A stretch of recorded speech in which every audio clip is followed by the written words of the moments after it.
Good morning. Good morning, everyone. Let's get to it. It's updating Rust Analyzer. Let's give this an update too.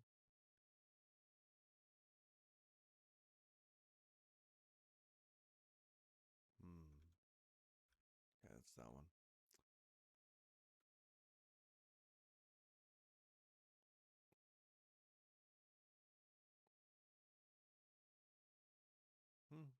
Number of updates. That's good. I'm extremely quiet. Oh, I can see that. Yep. Thank you for that. Is that a little better? Should be better.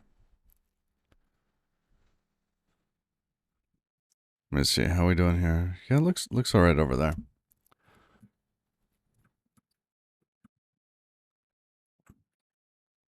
Thank you for that. Very, very useful. Um,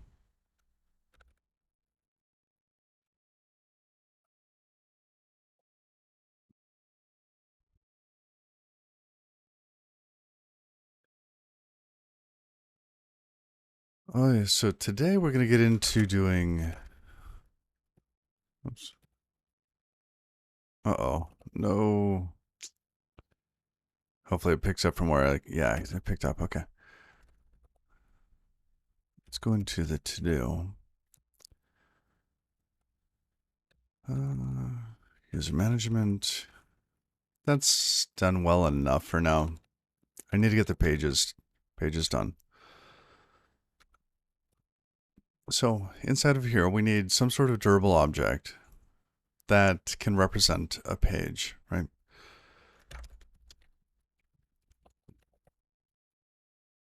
Right. And this would be for any pages. So if you wanted to edit a page and make changes to a page, it has to go through a durable object so that you can avoid conflicts. Like if two people were editing a page at the same time, you would want to make sure that that was handled somehow.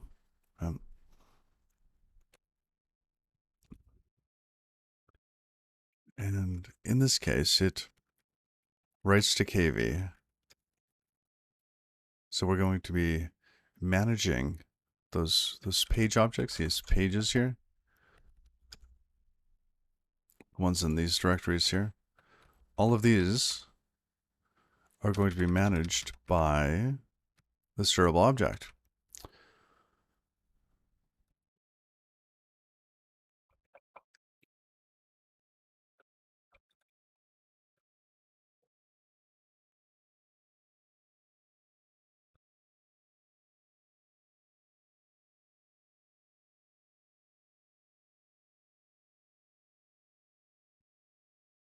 Let's see. So I have some open questions. How do we manage conflicts?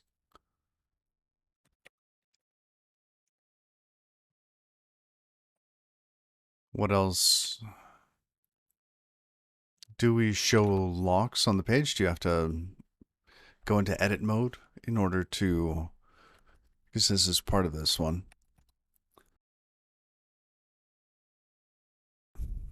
Do you have to go into edit mode?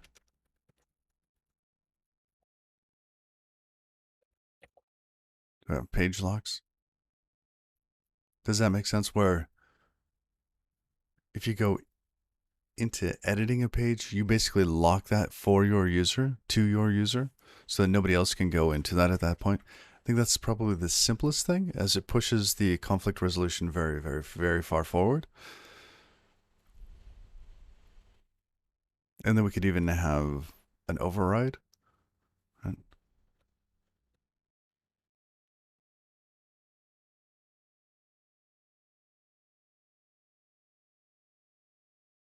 Oh, this would be some sort of mechanical thing where somebody has to click a button on a page. Right? It puts them as the owner of the editing of that page for that moment while they're editing it. Then if somebody else came in and just desperately had to make a change, they could click the edit button and say, hey, this is already locked. Are you sure you want, would you like to override the lock? Right? And they could say yes or no. Right? And if they say yes, then they risk, losing the changes that whoever else had it originally was doing. So I think that's a fair trade-off in that you have that first layer of machinery for users to know confidently that they're not going to lose their work. And second, then you push it into the kind of realm of personnel, right? The people have to manage it amongst themselves because we'd be able to say, hey, you know what? So and so has the lock on this page, right? And then they can talk because you never know. Maybe so and so went home with a tab open in the browser, right? So, oh, a timeout.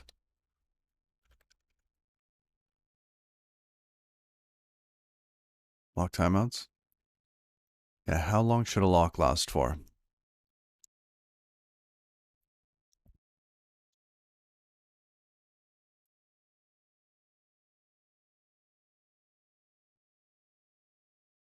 What else do we have in that? And Dad, what's that? Good morning. Good morning.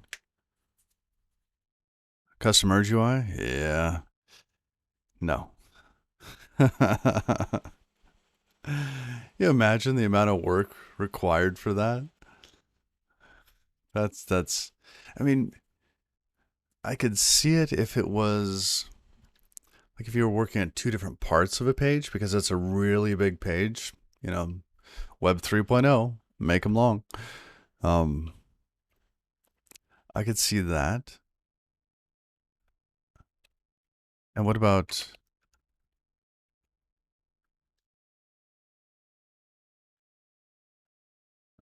editing only a portion of a page? As you pointed out there, maybe, just maybe, we don't do the whole page. Maybe it's a little bit more granular. Or, I mean, I like this, right? Because it's widget by widget.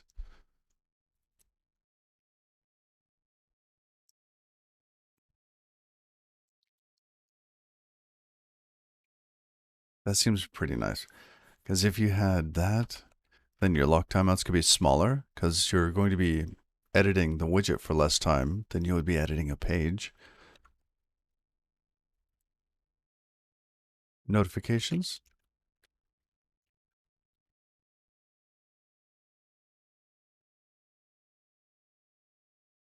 There's a new thing in durable objects where you can use WebSockets, and we could try using that. Here, let's clean some of this up here.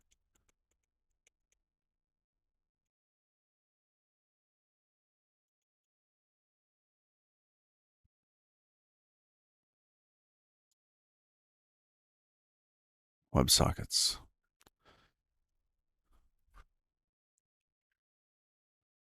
This could be fun. This could be fun. And we wouldn't be using it for real-time communication, but for real-time notification. So if two people were editing a page at the same time, they could be notified that, hey, this changed. And you need to know what the difference is. Or you need to reload it. Oh.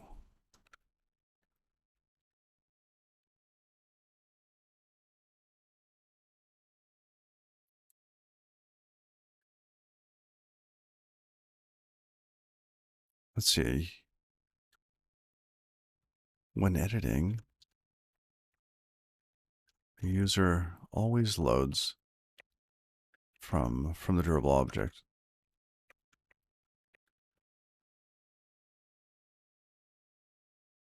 This is important because of KV synchronization issues. And we might need to store it in both places, in the KV and the durable object. KV, so that the page can just render, right, for all users worldwide. When editing, though, we might need to store the data inside of the durable object so that we don't have synchronization issues between two users editing the same thing at the same time, or the same page at the same time.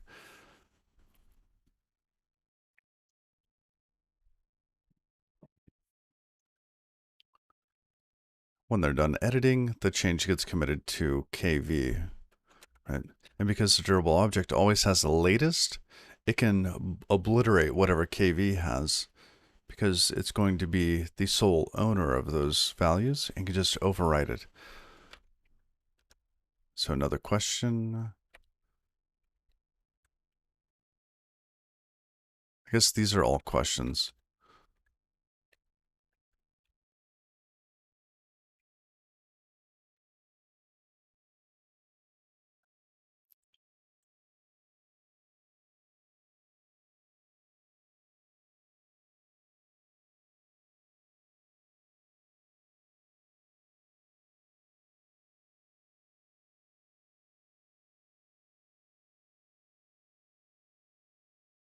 And if it is storing it, how does it store it?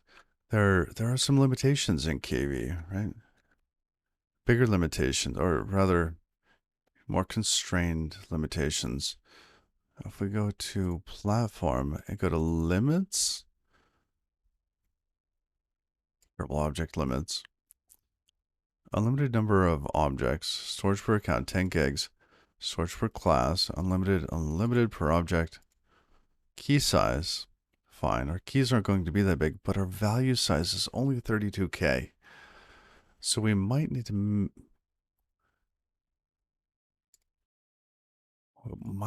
limit this. And right now, our entire page file fits inside of one of these.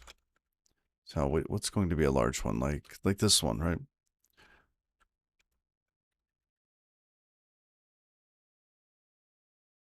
We could split it up based on top level elements, or we could store the flat list.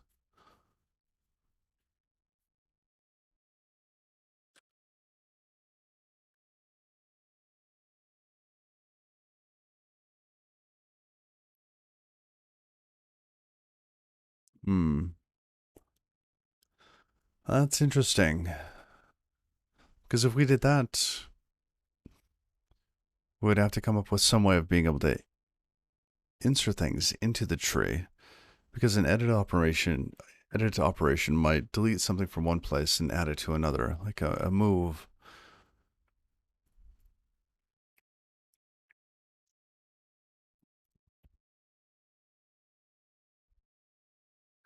Okay.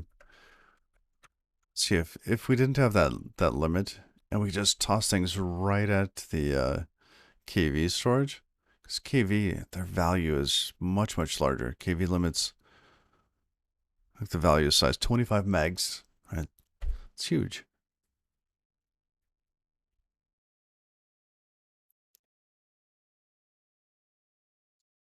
So with the durable objects, you get a little bit more key, but less value.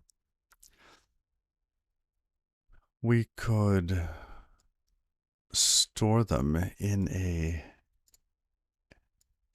nested structure based on the key name.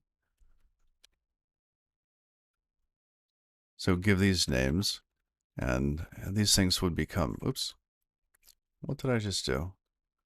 There we go. So it'll become like a background dot flash, right? And then we would have, dot center and dot container, yada, yada, yada, right? And that would work as long as you had IDs on these. So maybe we're missing IDs, randomly generated IDs for these.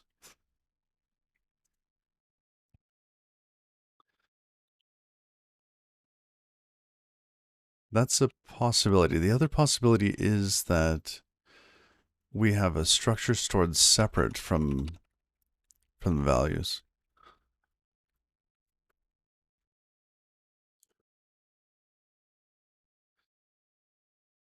Because if we separated this down to something much, much smaller, right?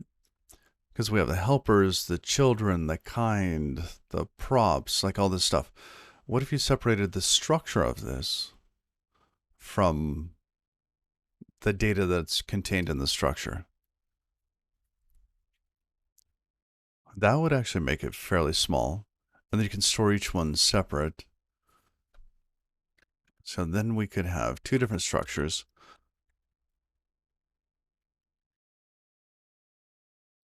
And that would also allow you to rearrange things on the page without actually editing them, right? Because you'd have two different pieces. So you could lock on the editing piece, the rearranging data, or you can lock on the widget itself. Ooh.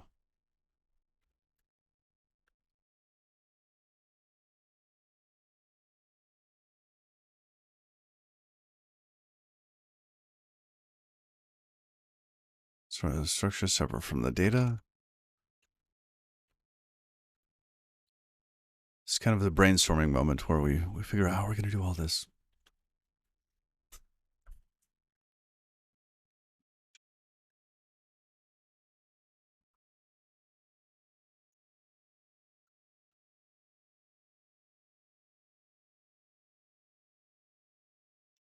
And I really like this one, locking in that. So somebody could flip the order of two things without having a lock on both things. So your other buddy could be editing one of those or both of those on two different tabs. Who knows, whatever it is. And you could actually flip the structure of them. Oh, that's not bad. And what do we do if that happened? Somebody edited something else on the page. What do we show when there's a notification of an edit?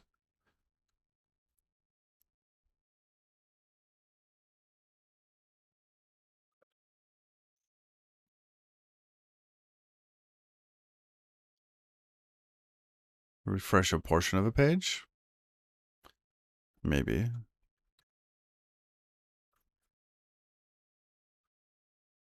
And if we did that, we would have an ID.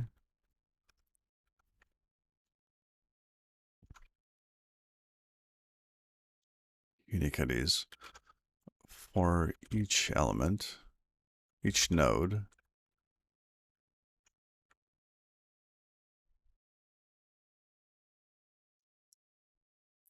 Because we could then render the widget on the server and then send down the HTML, which just gets replaced in the page.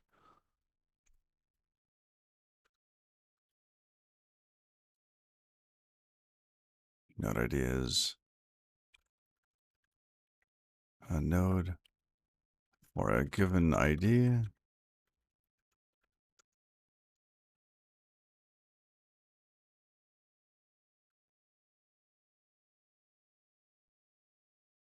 Well, this is going to be fancy. All right.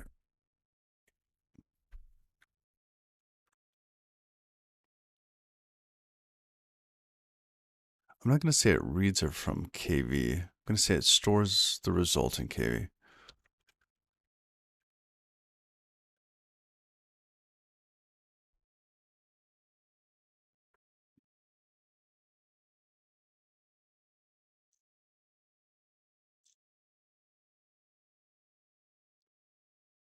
What did the swordfish? What did the swordfish say to the marlin? I don't know. What?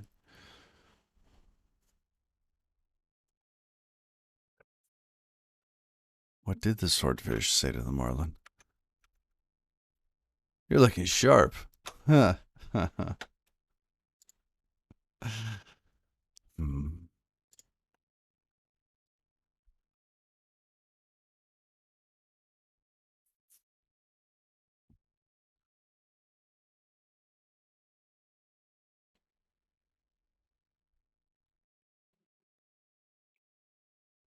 So this begs the question, what does it store in KV?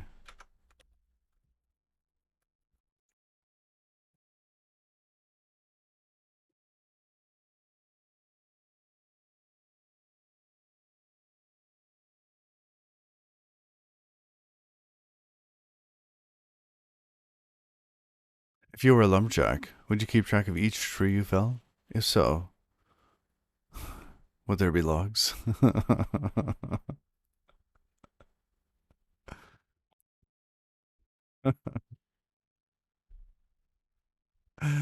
Oh, that's great. That's great.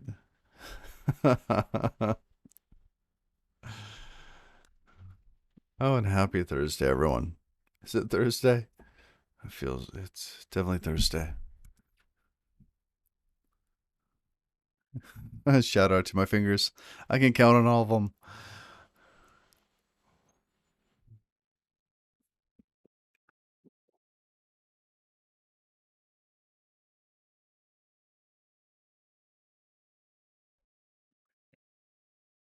Where's our notes for these?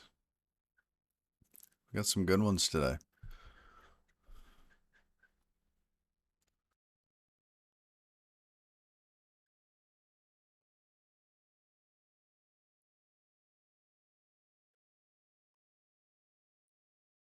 Oh, you fell off the roof today. Luckily, you didn't fall. What?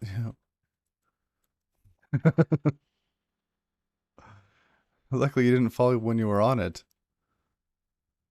Oh, I get it now. That took me a moment. That took me a moment.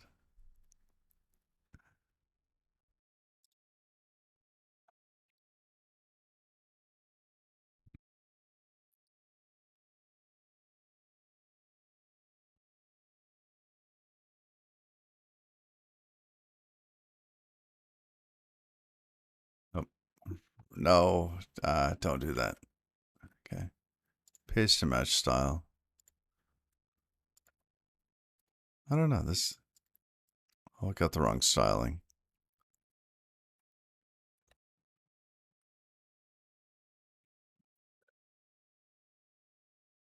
There we go. What happened to the Halsey hair? Yeah, it got short. It got short. It's hot out. Nice. Yeah, that's part of the delousing project.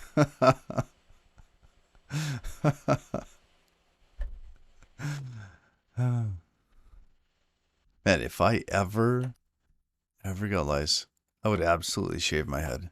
We just whoosh, gone. It'd be so quick.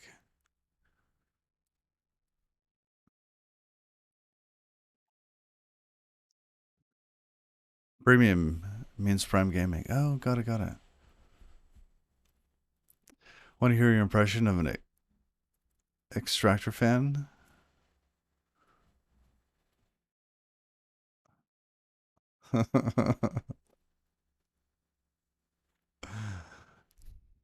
Oh, that's funny.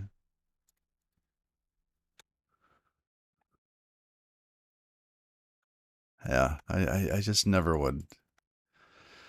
But it's so much easier to manage now. And you can see I actually have a portion going across here where my hair is thinner from wearing this right there for like years. So I'm trying to move it around now. Like, okay, we're gonna wear it a little bit further back today. That and where did my? I was gonna get some earbuds. I'm gonna check on where those were because they should have arrived. I don't know where they ended up. Oh, they arrived tomorrow. That's surprising. They were supposed to be here Tuesday. Yeah, well, what happened to that?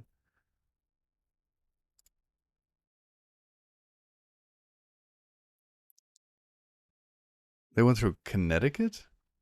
Kentucky to Connecticut? No, Connecticut, then Kentucky. Well, whatever. Also, if your hair would even start to be, unless you'd shave it off rather than bald, half. Yeah, I used to have long hair like toggle bit, but it started thinning, and half bald is just half shaved. I love it. Oh, you're wearing the KZ SEM Pro X. Interesting. Let's see what is that? Because I love these. These work really well.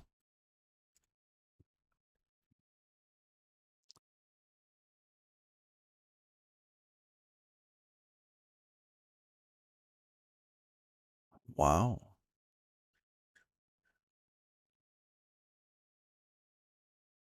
Easy makes I.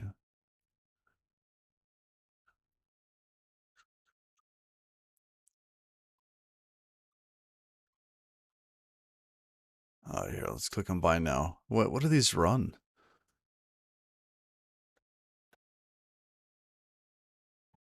Huh. That's hardly anything. 20 bucks? Wow.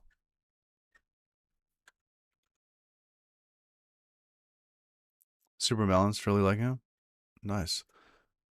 I want to see like a picture of him. Like not this picture though.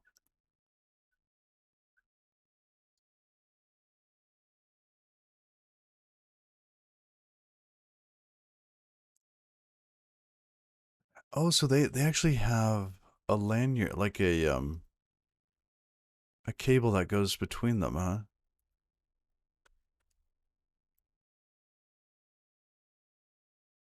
See that's what I want to see. I want to see a little bit more of like how it actually looks on someone. Not that I care about how I look, because I mean, really,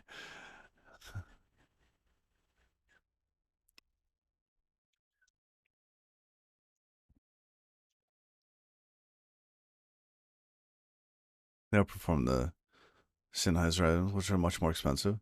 About the size of that large portion of your ear. Oh, sure. Yeah, if you want to DM me or whatever um in Discord. That's what it's called. It's called Discord or on Twitch. Either way, that's fine. Wow.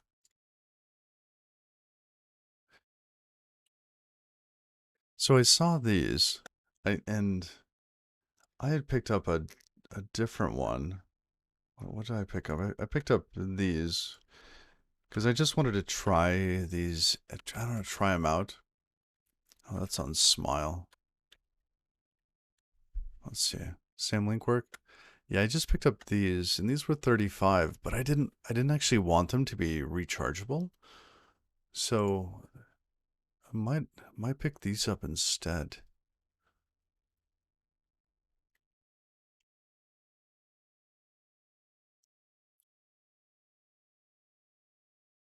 And there's no mic on this, right? Do they have a mic? Because I don't. I mean, I've got a mic, so I don't need one. Oh, with mic. Where's the mic? Is the mic on?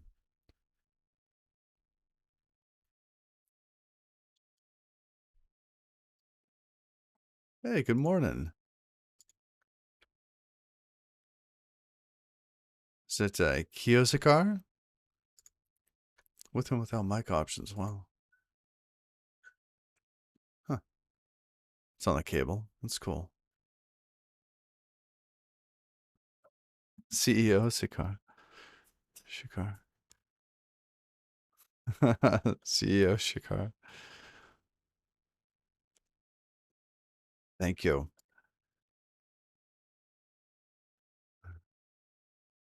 But yeah, we're okay.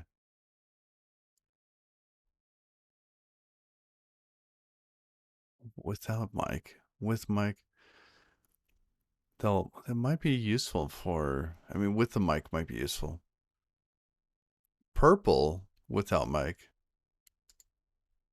That's what I need. I need the purple ones. And we got, what are the colors? Gray, blue. Do they have red ones? Totally go with red ones.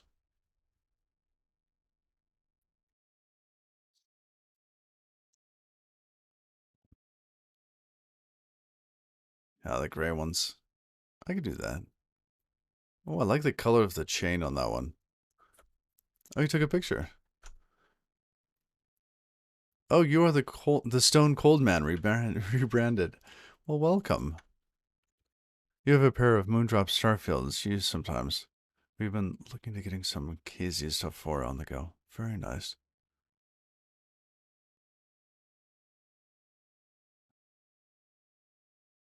I think I've got the Better TV Twitch extension. Yeah. Oh, nice, nice.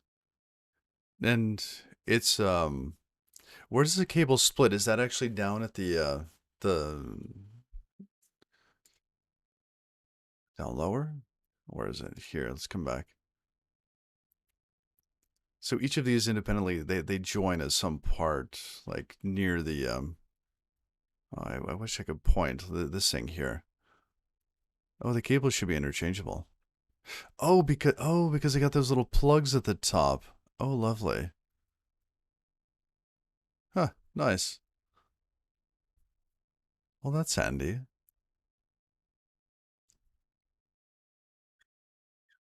I like that they don't need to charge. That's really nice. And how long's the cable? Let's see.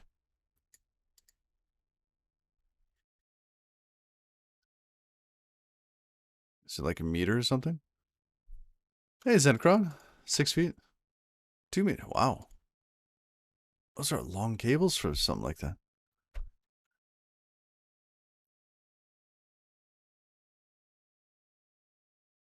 Nice.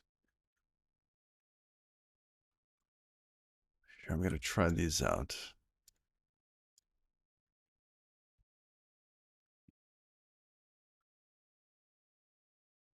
And then we'll get back to the regularly scheduled program.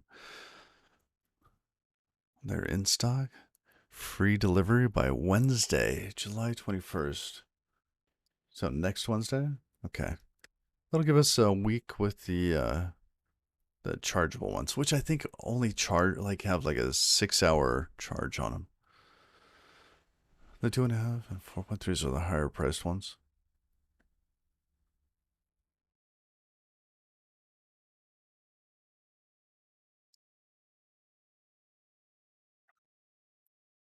Oh, are these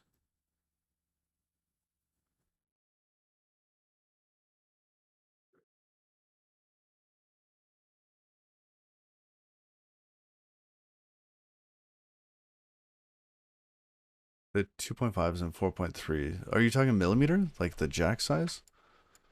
Oh, this is the big audio one. And this is the thin one. Okay.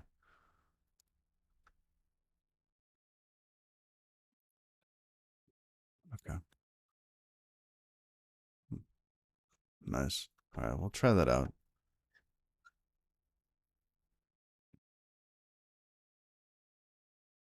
See, last chance on the color though. We've got purple. Oh, I see. Oh, I didn't notice that before. But it's purple under the gray. Hmm.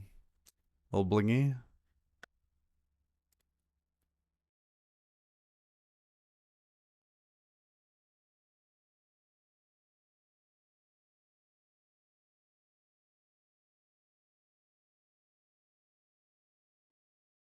Hmm. I think we're gonna go gray. The gray ones.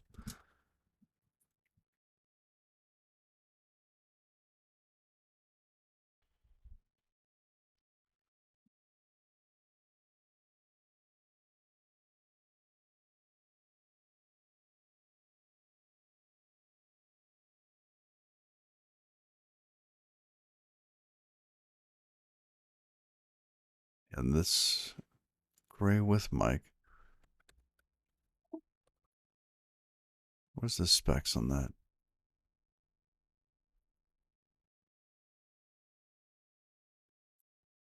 Wow.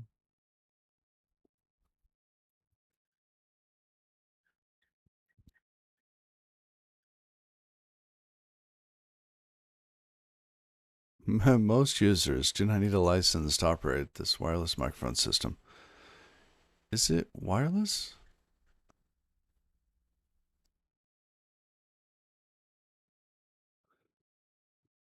Oh, auto mode again.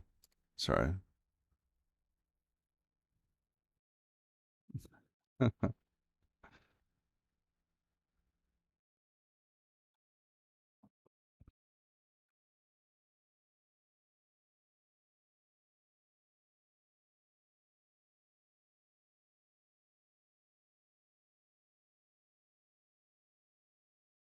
Is it a 2.5? No, it's a 3.5. Okay. Hmm. All right, the gray ones it is with microphone. Done. All right. Oh, it's remote classification. Got it.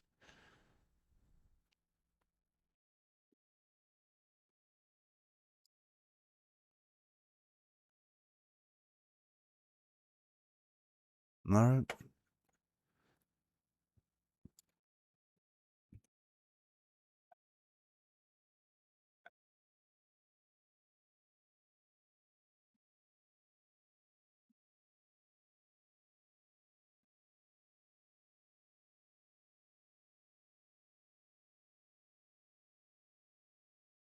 Hmm.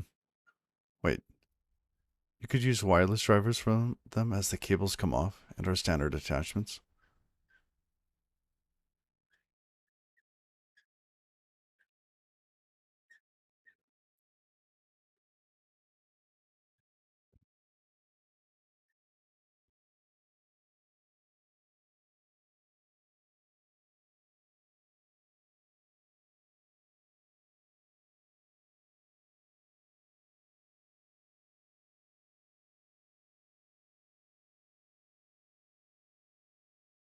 What's about the sound?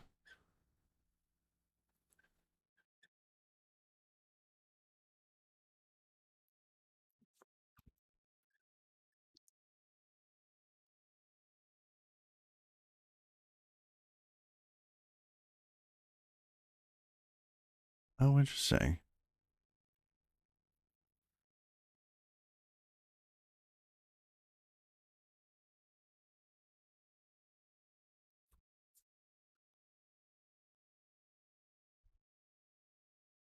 That's pretty cool.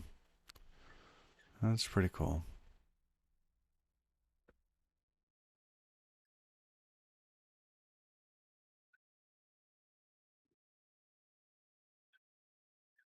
Hmm. Well, I'm excited. That'll be good.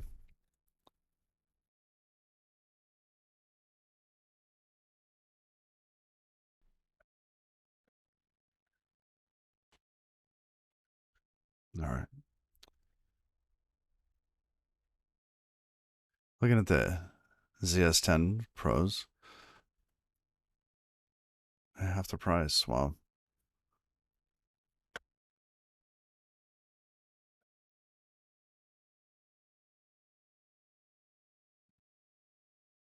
You bought two of those.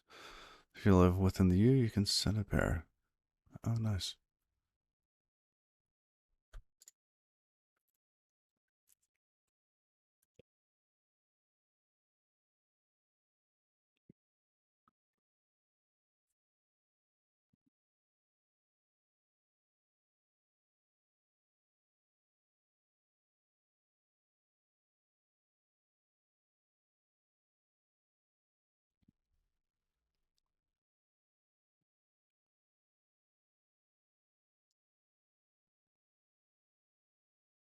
Yeah.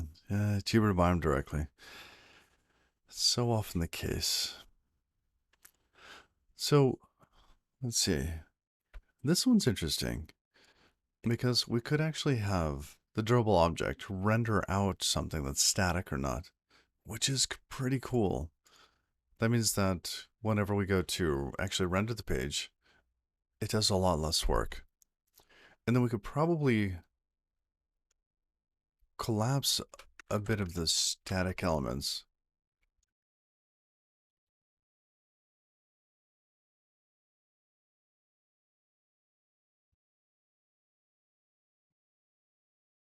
We collapse in the KV structure.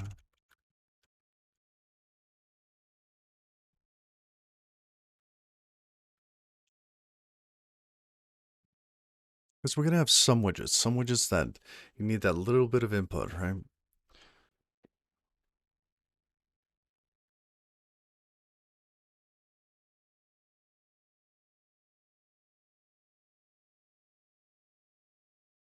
It's static. Content.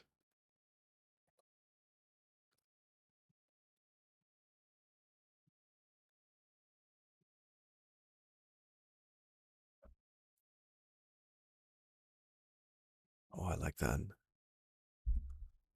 That'll mean we spend a lot less time processing on the edge workers, which would be really good.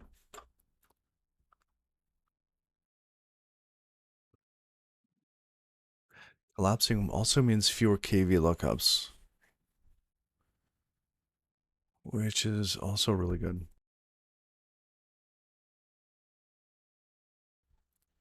Why can't you hear a pterodactyl use a toilet? I know where this is going.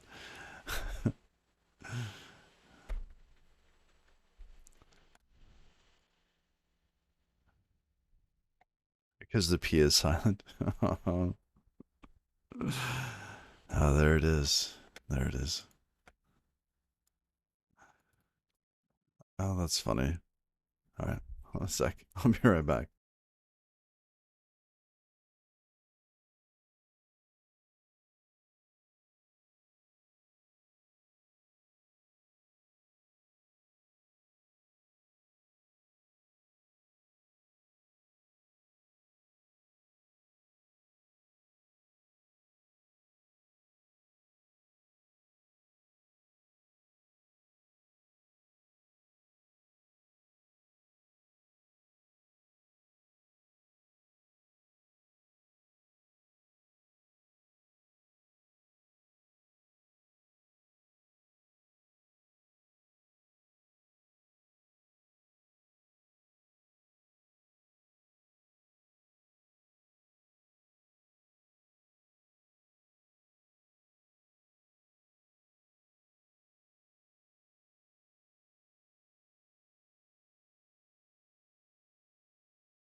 I don't know.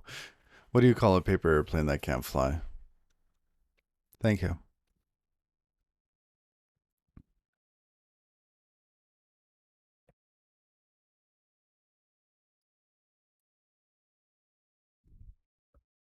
Stationary.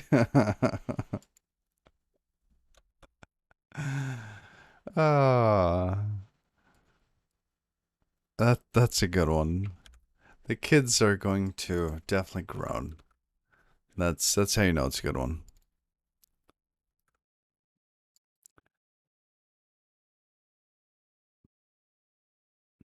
You just take that one instead of the P joke.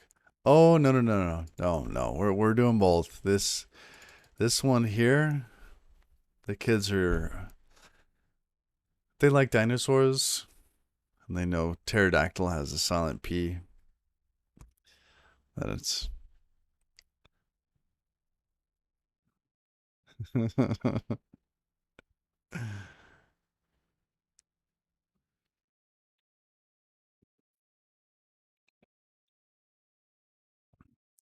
I know two different audiences really. They're both good though.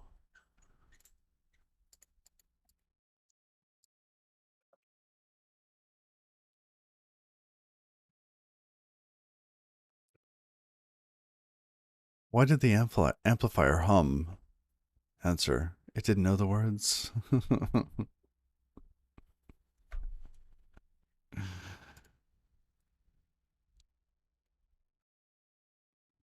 Let's toss another one in there.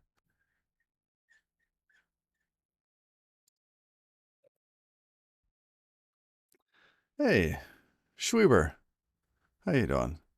New to the stream, you just wanted to let people in chat know about an open source project called GameStonk Terminal. What, a little self promo there. What's the hat say on this? Say to the other hat, "Stay here. I'm going ahead." Yeah, I'm going. I think I actually have that one in my stack here. It's slightly different. It's "Stay here. I'm going on ahead." I think that's what it is. All right. Ooh, what do you call a square graham cracker? I don't know.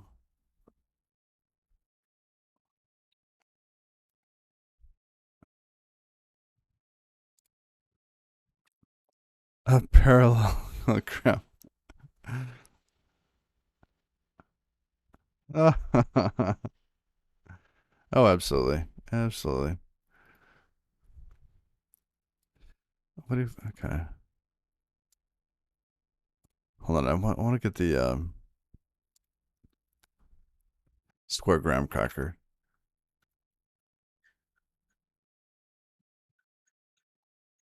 That's Museum. Okay.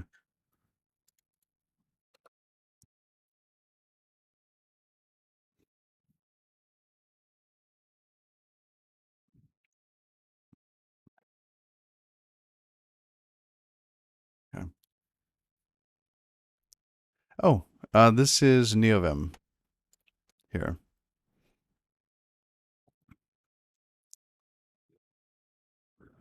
Yep. You recently took a poll. The results show that 100% of the people in the tent were upset. Oh, this is great joke fodder for the bot eventually. I'm really looking forward to getting Cap at 10 telling jokes. Oh, I'm gonna have to get the kids to help crowdsource this with me. Have them entering these things. Either that, or I'll export this to some data format. I really like this one. This one I think is gonna go over well with my wife. Actually, she likes camping.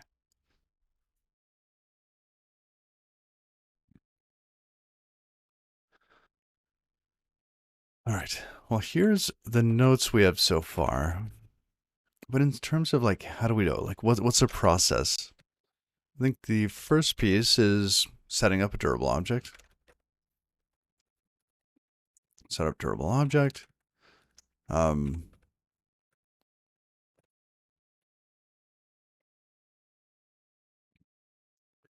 and we actually need to be able to bootstrap these, right? So how do we populate them with data? With page data. So that we can start having the admin pages actually loaded from that.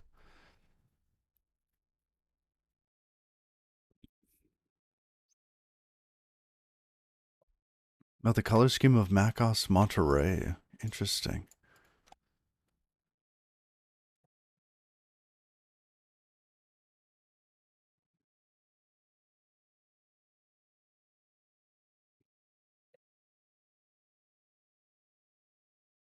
How do we get this so that I guess we'll have to.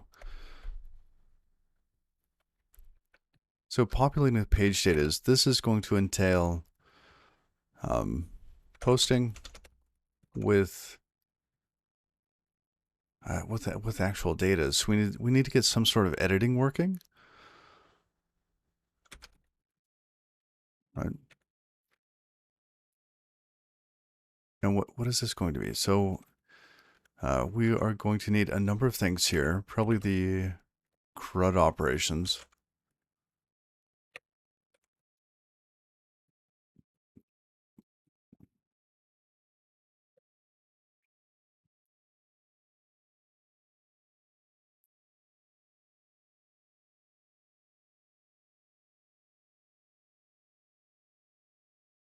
Let's see. Let's see. Create page. Create. Create page API. Delete page API. And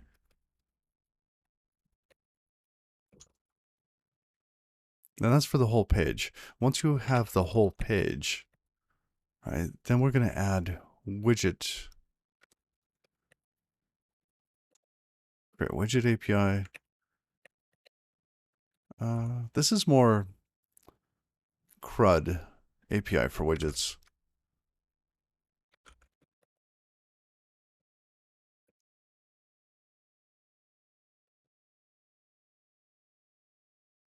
On a page. Yeah, all caps. Thanks, you, Halsey. on page. I think we have to do them in this order. Okay.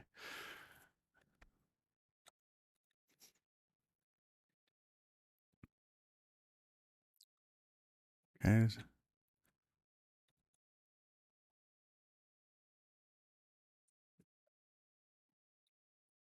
Then we're going to need storing to KV.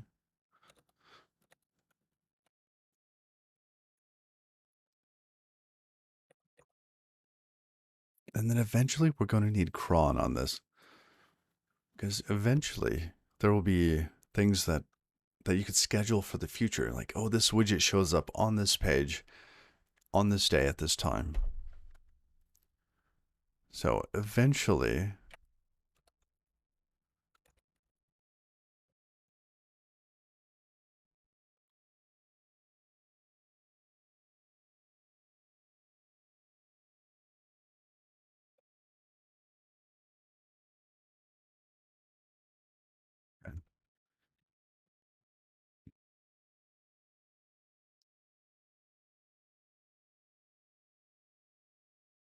no.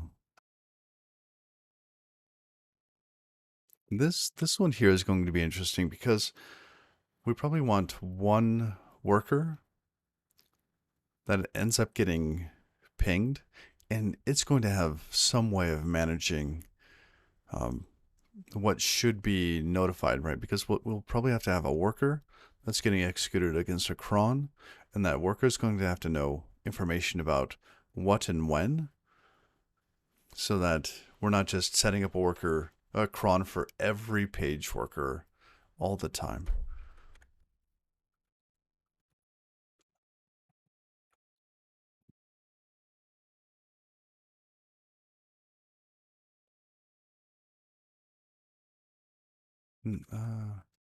Going changes.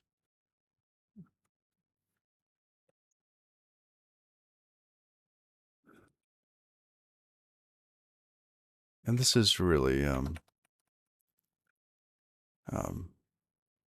page ID plus node ID. All right. Now we also need the API structure. So I'm going to a little bit more space in here. Um, so this is the node section down here. There. And this is what we're going to do. So we're pulling stuff out of the notes.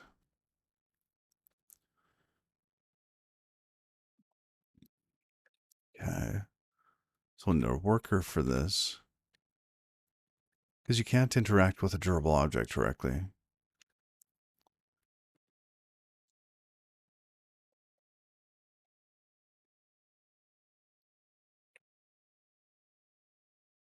To the durable object.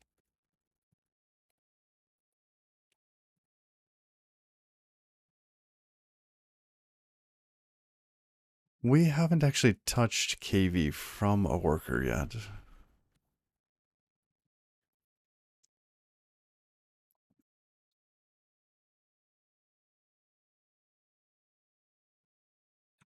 We're probably going to need a new type here.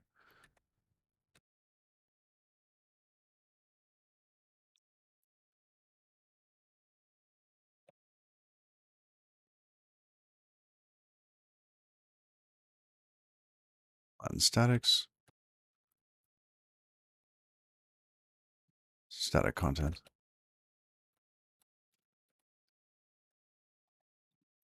Okay, there's that.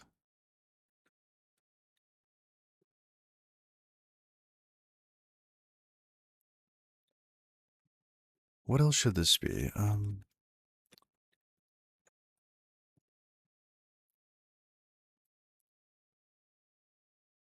I think the page structure itself should remain fairly similar to what it is right now. Like this here. The difference is a lot of this would just get squished, right? It would just get collapsed.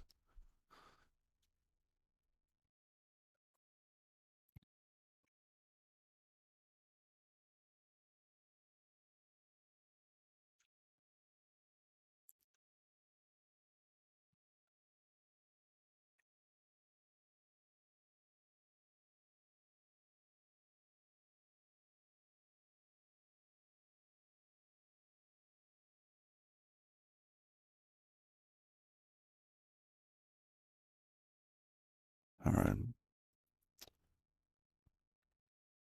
So I think we've gotten this section here in the list. You're starting to like FlatHub more and more? And Flatpaks, obviously. Huh, interesting. Oh, an interesting Linux kernel bug. Ooh, do tell.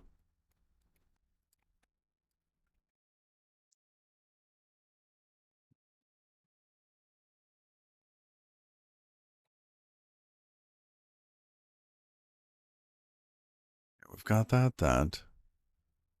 Yeah, what about this piece here? Structure separate from the data.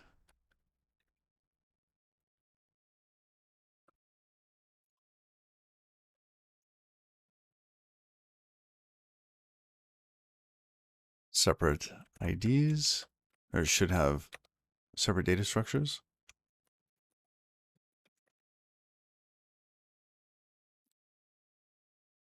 Separate data for the structure and the nodes.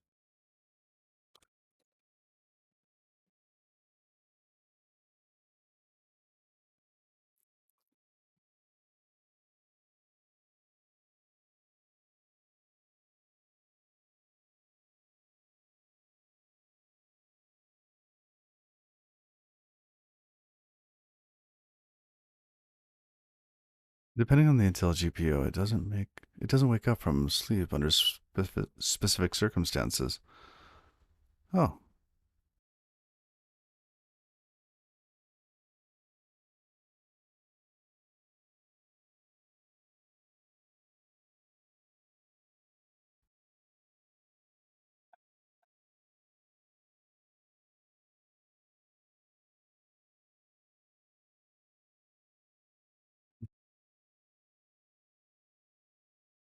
how do you recover from that? Do you have to like force reboot or what?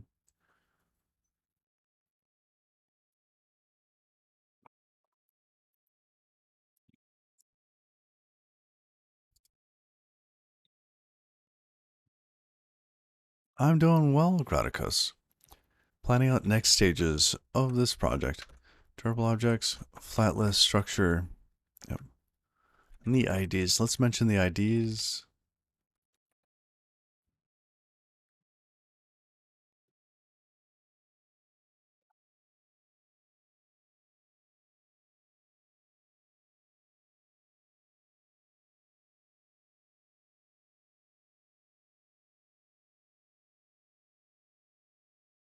Yep. All right, now we're down to this point. How do we manage conflicts? We're going to have something in there.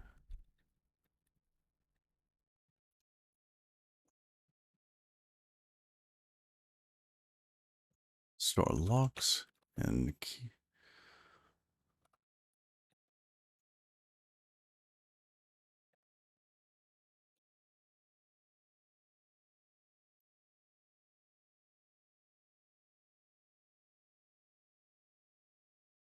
Oh, it says expiration times.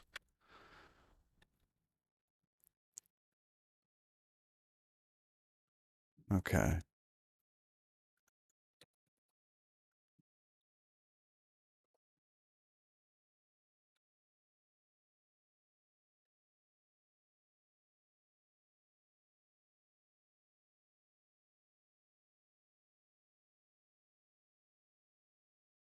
Lock it for edit.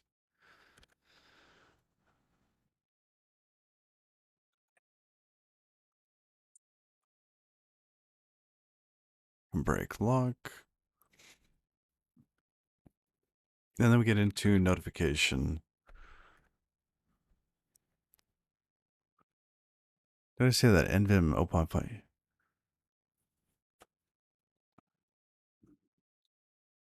Yep, ordering new items. Or we're actually planning out the next stage of this. So we're working on mimeograph, and mimeograph is, as you see there, WordPress alternative.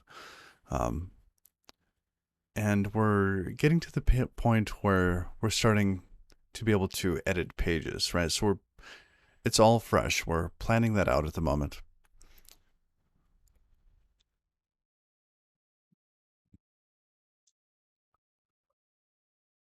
Here, I'm just going to copy this up. This is the last little piece.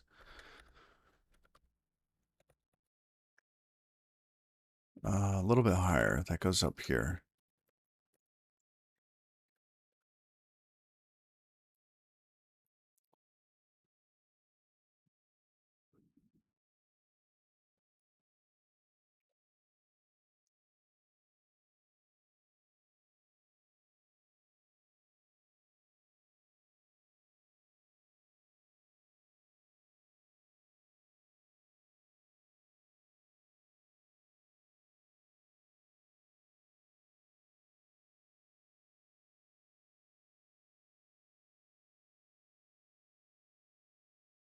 Note for given ID. Okay. Yep. All right. And I think we've captured everything in here. Just going to scan it one more time.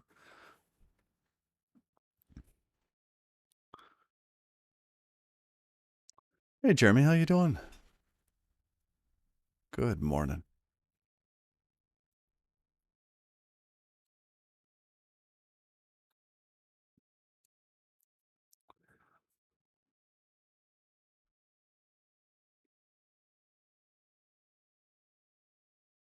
Okay, those go away. I think we got this section.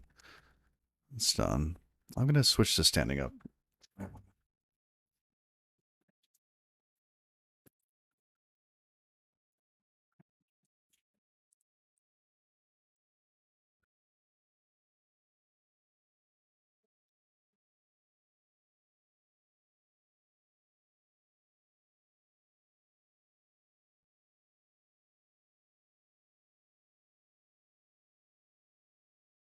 Okay. Does the durable object store the page data? Flat list. Nope, we already figured that out. Yep, that's all captured. How do we manage conflicts? Yep. Locks per widget. Got those. Edit only a portion of a page. Yes.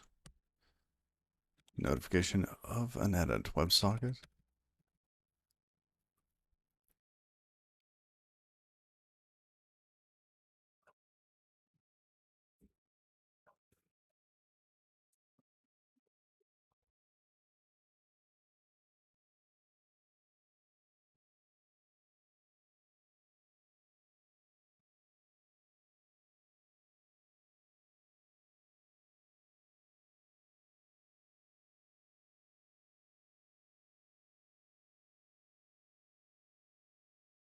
And did we have a Starlink moment?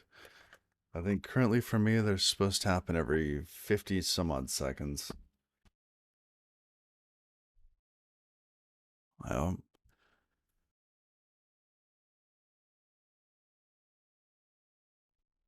Luckily, I'm not like gaming, so you don't miss much. What happens with those? Do you have to refresh, or is it so short now that you don't have to refresh? Did Starlink get worse? Actually, I haven't checked today. They might have done an update, and it's usually a little worse after an update because it seems to learn. Just choppy for a while? I see.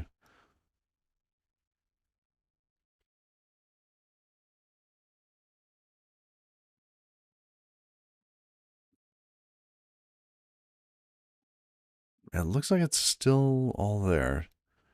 But no, it's actually doing pretty good today. So in a 12-hour period, I have 50 seconds of downtime. So that's pretty good. Much better one than it was like, many, many minutes. Okay, and I think we got this. Yep, we just copied that up. Okay. Well, we're going to set up the durable object. Then we're going to connect to it. Also, there had been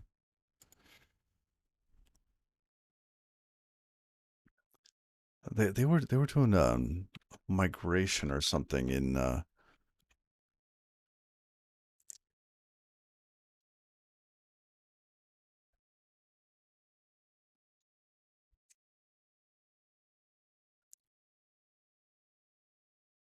Wrangler's getting some new functionality.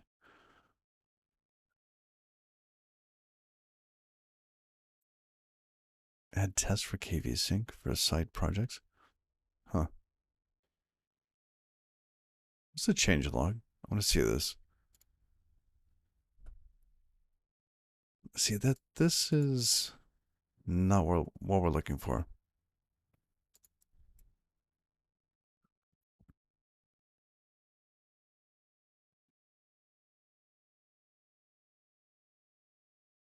No. Wait, where's the RC one? Is it tags?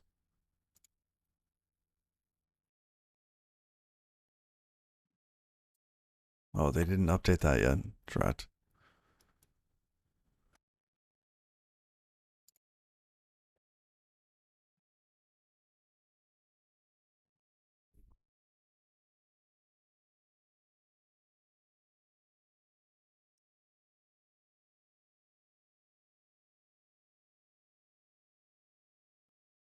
There was some other branch.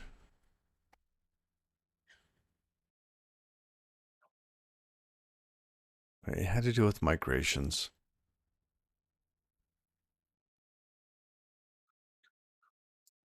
Hmm. Okay. You don't remember that having this choppiness a few months ago? Well, we used to use this other tool that we wrote called Stitch, and that would do a lot of buffering, right? We used to have like a, goodness, 15, 20-second buffer. So yeah, I can see um,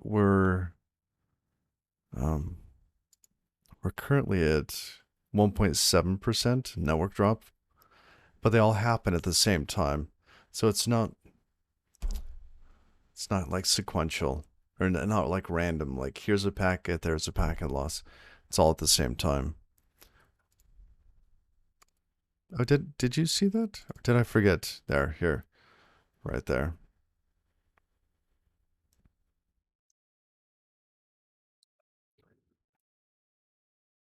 I'm not seeing it there. We'll skip doing the migration stuff, even though I know that something's going on with migration bits. Let's set up a new durable object.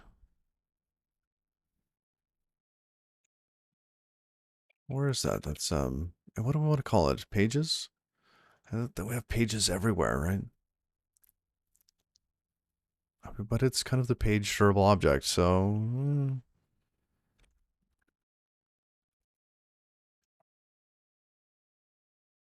yeah, page.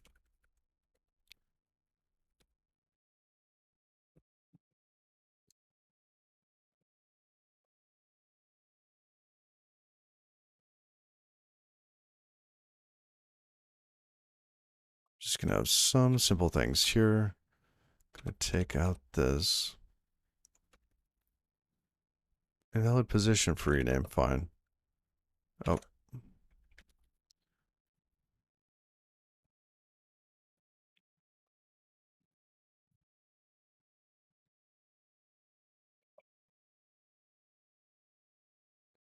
so create a new one. We do a fetch, get post delete, yada yada yada.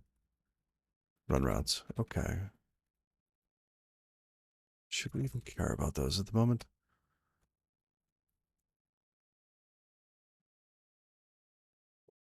Like, what should we be returning? Okay. Delete. That's just a nice to have in there. Okay. See, in this case, oh,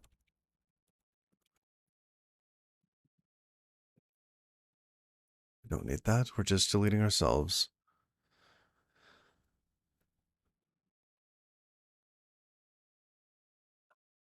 Oh, and we're going to need a sitemap.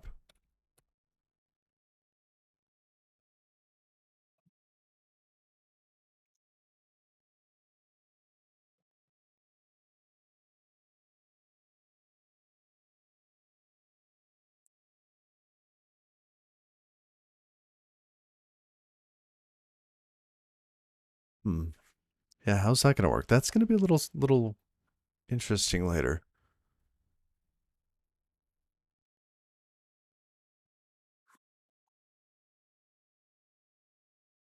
Because we might have some cascading changes, right? Something becomes public, and then any page that actually refers to that page should then get updated.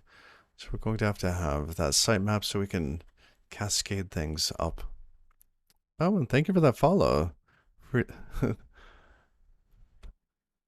I want to say three dominoes, but they're three demonios. Oh, thank you for the follow.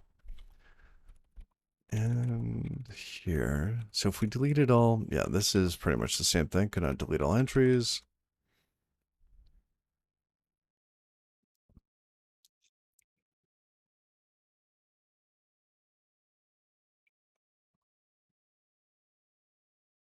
I mean, really, delete's gonna be the same for all of these. Right. Well, in one case, in the other case where we're deleting user though, for whatever reason, we do that because of the user leads managing the sitemap. So these are slightly different. Yeah,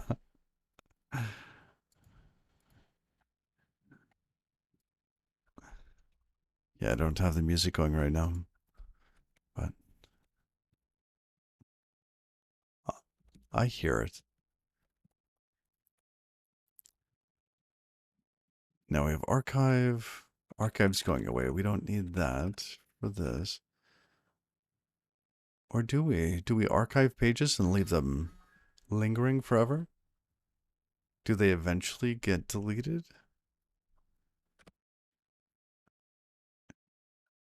What should we do for that? Okay, more questions.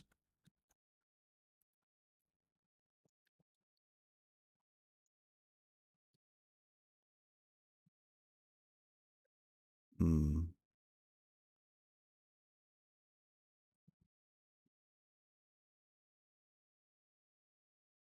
All right, then, yeah. Then we've got some stuff going on in there. Update user.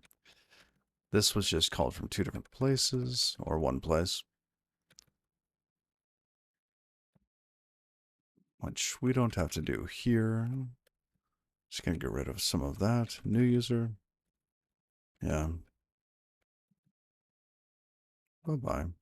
List. User list delete. Yeah, all goes away.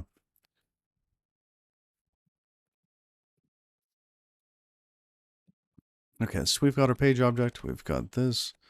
We've got that. And our routes. Our routes are going to be mostly empty. Delete, I think we actually have it done because there's nothing to do in there other than that. Get, I don't know what to return for a get. Do we actually return? I think we should return.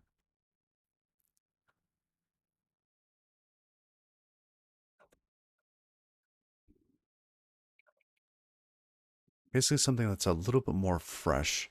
It should be the same data, or at least data that's similar enough to what pages takes. So pages renders a template, right? And we give it a config path. Now, when we go to render this, we're going to create a URL that we end up looking up inside of the KV store. So we get the site config, and then we get the page config. So right here, we're actually fetching from key value store instead of durable object. So maybe this has to change. Either this changes or we pass these promises in to our render function here.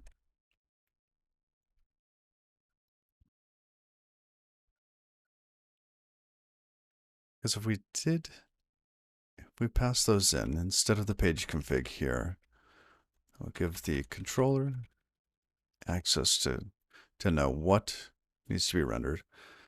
Then this could fetch that object. These would just await, right? That would just await at that point. I guess it could pass in this future, couldn't it? So all of this moves out.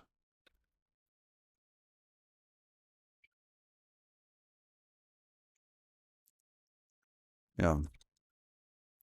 Then we just await it here, get the site config, the page config, and render it.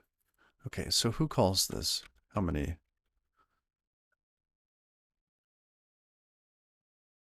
Okay.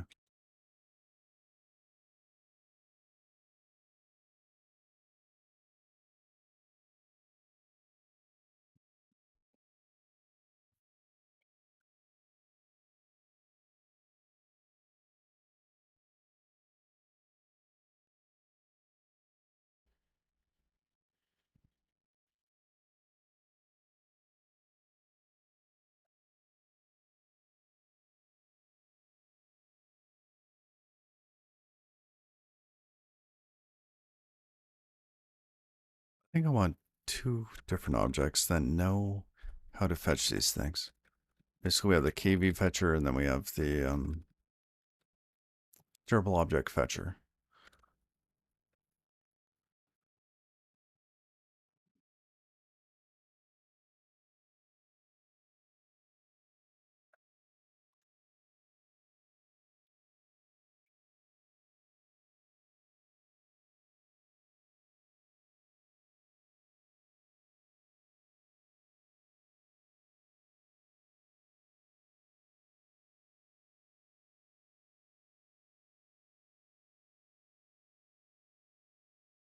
So we would have to pass in pages. So looking at what these need, looks like it just needs to know what the KVs are for these different things. I mean, maybe it just takes an E and V. So it takes an E and V, gives you back something else.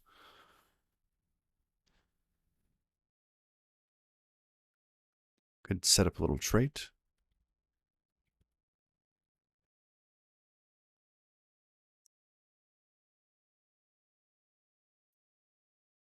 Oh, well, thank you.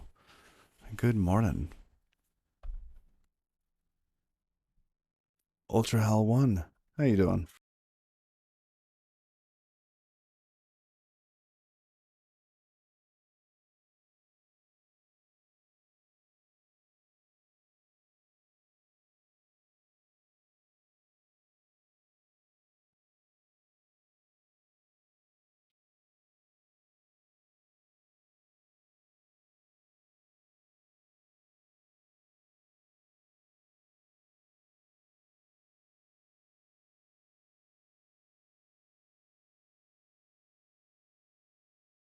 Just chilling and hanging out. Yep. Well, welcome. Welcome. We are I'm about to change this function. I'm just trying to consider what the possibilities are here. We could pass in two different types. Toss have a standard trait implemented on them. Basically pass in a trait object, right? A boxed something that implements a trait. And then we just await it. But that seems a little silly because it seems like what all we really want here is a promise. So I'm thinking it's more of a function here that we pass stuff into when we abstract this out to be able to fetch from the key value store or the durable object store. Right? Here it's all KV, but we need the durable object alternative.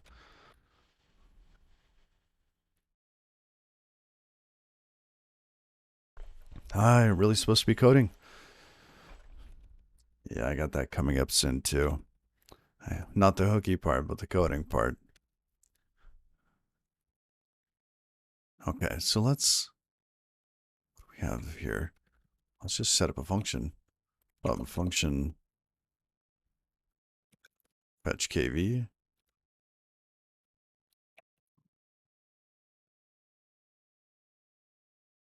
I don't know, KV load KV. Sure. And I think we just need the environment.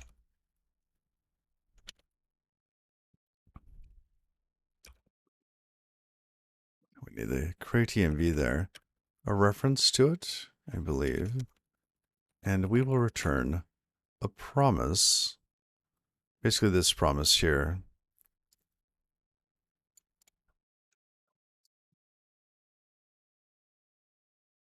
Oh, that's going to be an impl future, isn't it? No, no.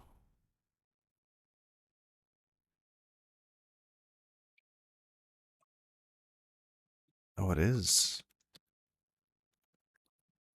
So unless we wrap that up into something else.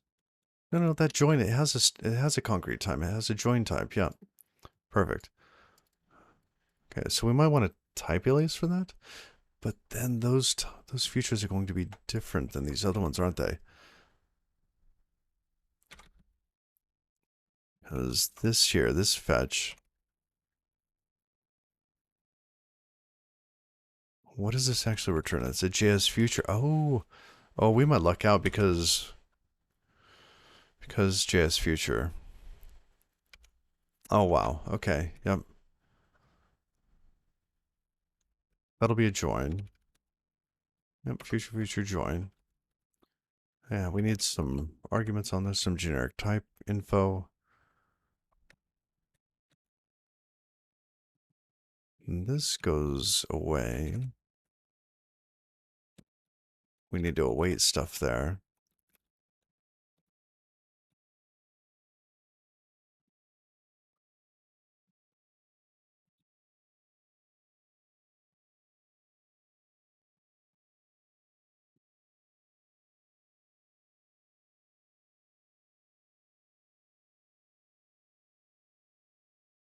And this would be that promise, that other type.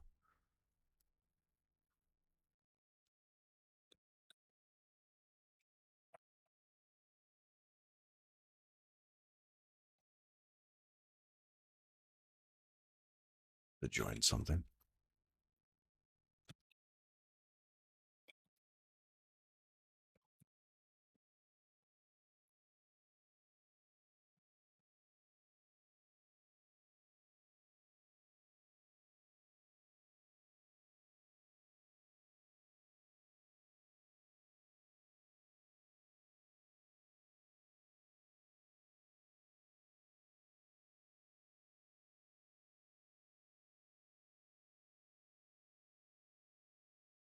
Just env for that. Okay. It should tell us that our return type's wrong. And same with that one. Good. So we broke 4 functions that are calling this. And I think these are both going to just be JS feature. JS promise? Wait. What do we get back here? Bench. Option to a T. JS feature result.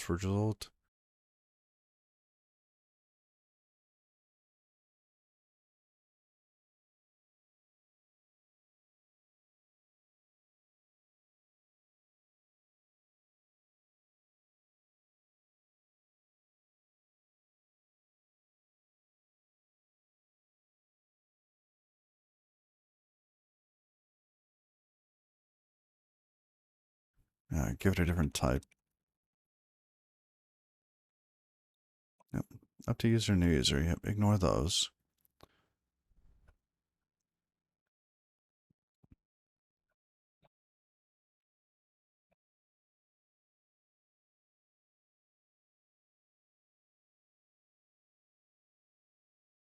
Let's have the compiler help us out here for a moment. It's going to say what these are, because it's cool like that.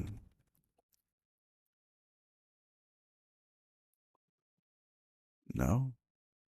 No. Okay.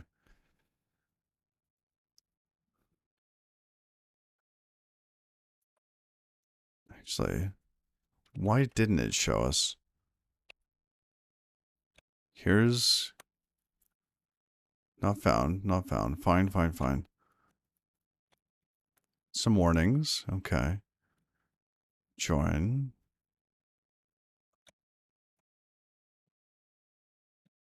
Did it just not get to that part of the compilation process? That's strange. I mean, usually it will. Oh, no, it's saying, that's not a feature. Okay, yeah, I get that. Um,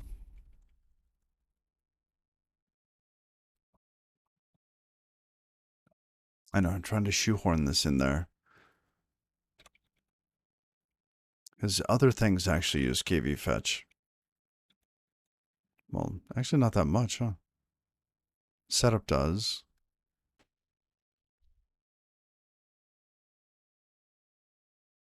One other thing uses KV fetch. So let's see. What can we do to change this?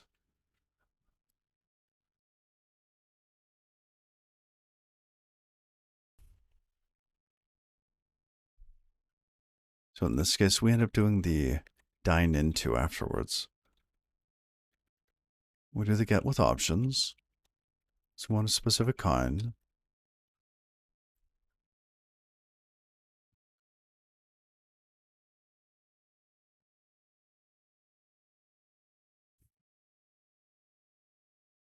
Hmm.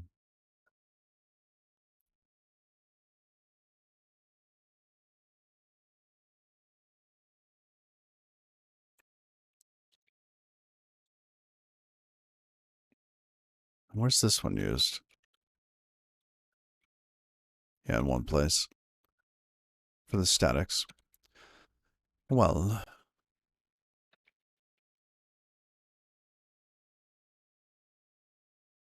I don't really want to box that.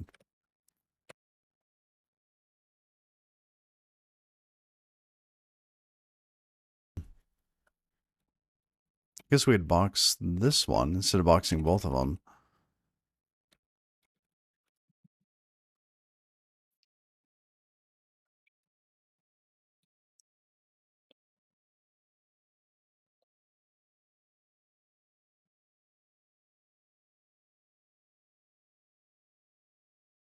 Output's going to be a tuple of something.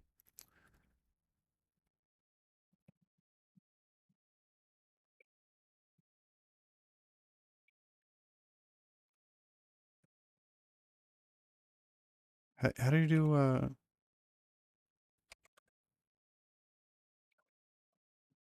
I think that's more accurate. Now we box this.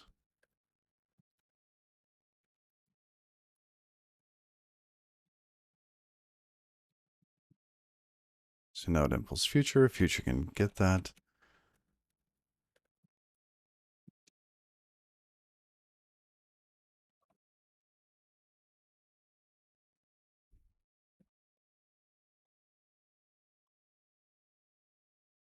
And we should probably have a type for that.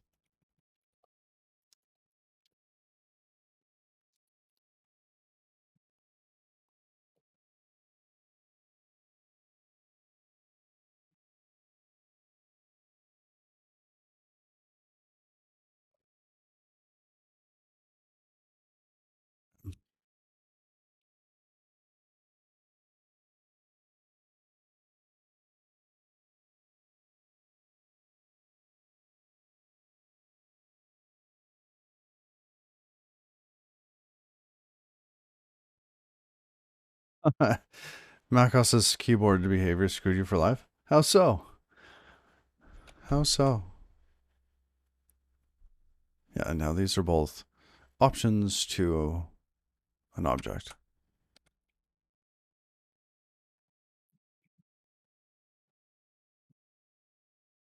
And that's a JS object?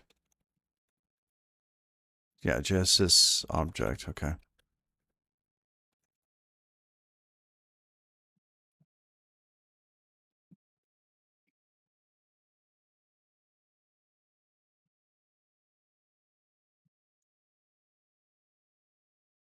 There we go. So those are correct now. And oh, the command control change and stuff like that. Yes. Yep.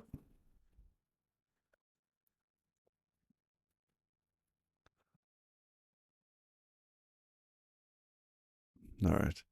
So in this case, when we await on that, output to a tuple.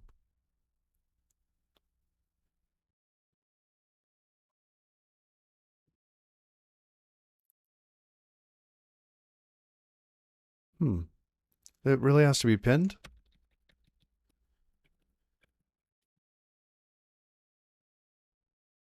Why would that have to be pinned?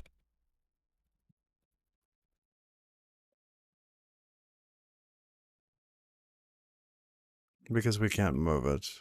And it's a future. Ah, yes.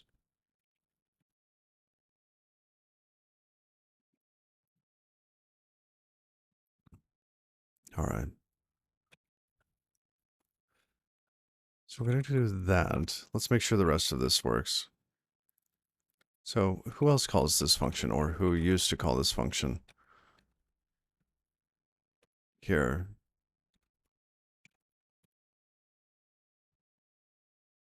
What do we call that function? Load KV. Whatever.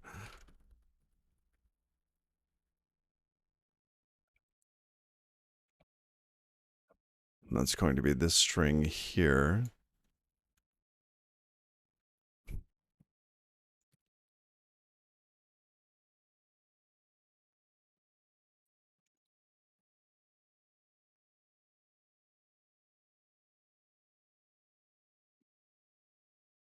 Expected 2 arguments. Oh, it also wants the E and V.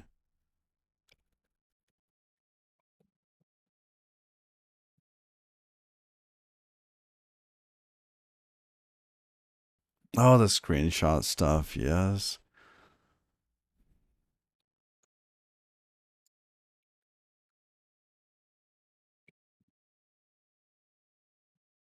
Admin users, delete.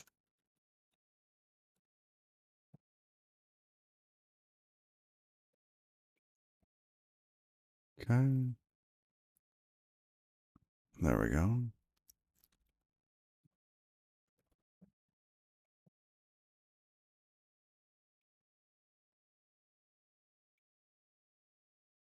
What's our errors? There we go. Oh.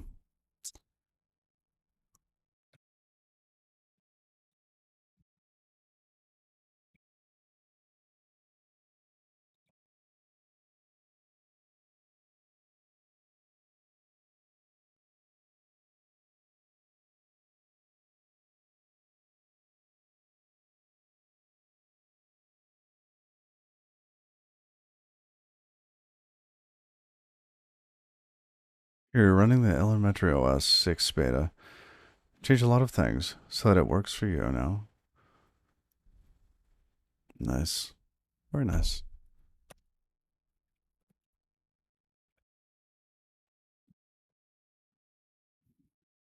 There's one other place. What is it? And COC's having a fit, so we're going to do that. Okay. You got to go. Well, take care. Nice of you to stop in, Tommy.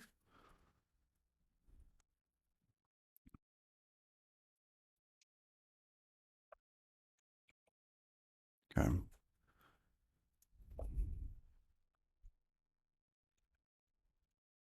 Template mod.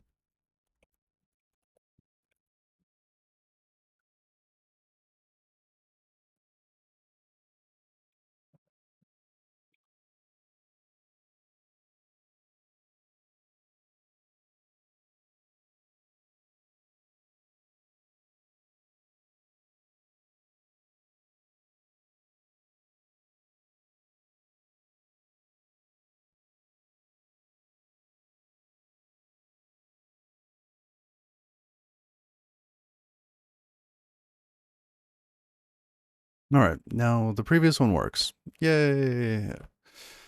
Okay. However, if we wanted to edit something on a page, we're going to have to know that somebody is going into edit mode for a page. And how do we know that? How do we know that somebody is on a page in edit mode?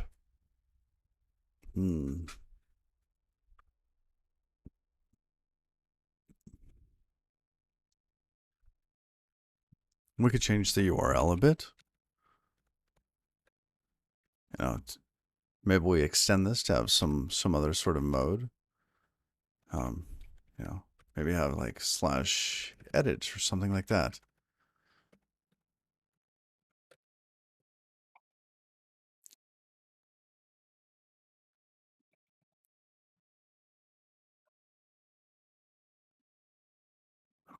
We could look at the query params. That we could do.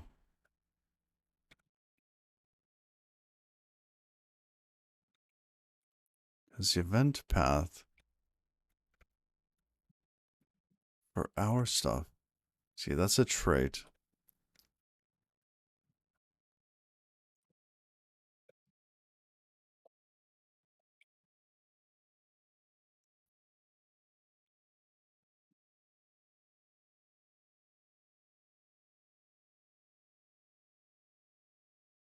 Parse URL. Get the path, and the path is everything up to the question mark or the pound sign.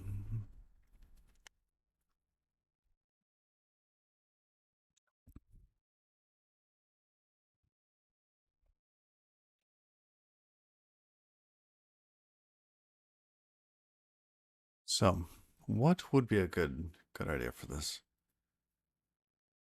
We could even put it in the cookie, but I want it to be cheap. This is kind of in a hot path here.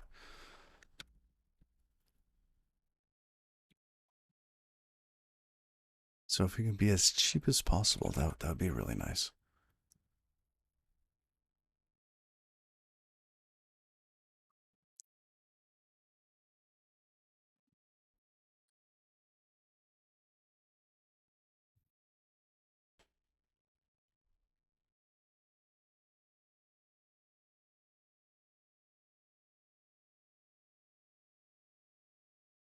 I go dropping stuff.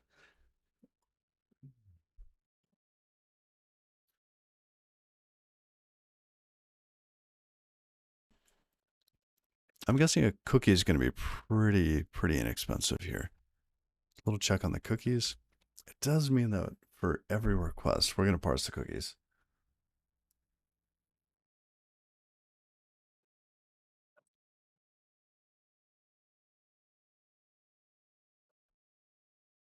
Hmm.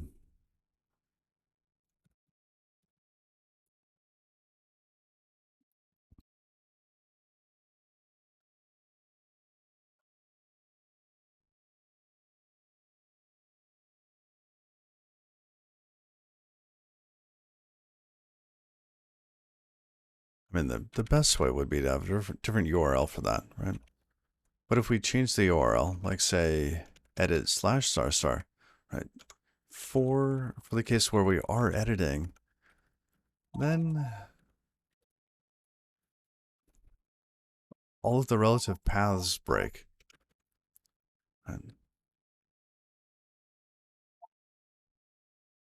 we could put an underscore. Oh, hold on a sec.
You guys got to do the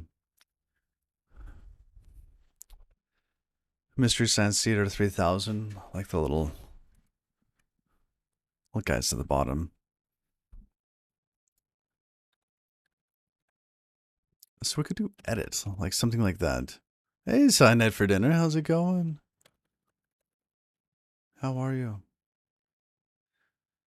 I kind of like that, like some token at the beginning, and then we match the rest of it. That way, all of the paths, actually, all the outgoing paths, stay the same from this point, and then we can parse that piece off of it.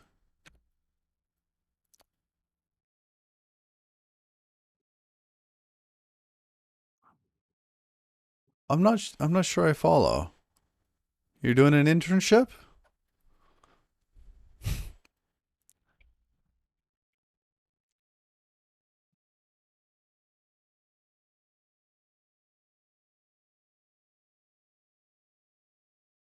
Ah, all right.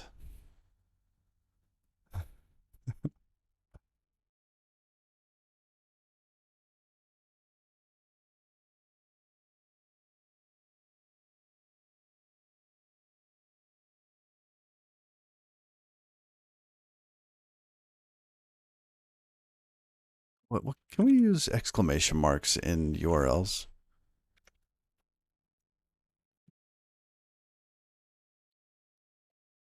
Is that possible? Oh wow.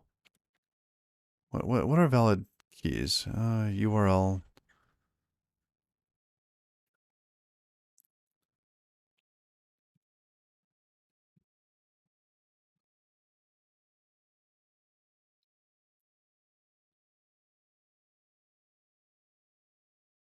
So that is valid, huh?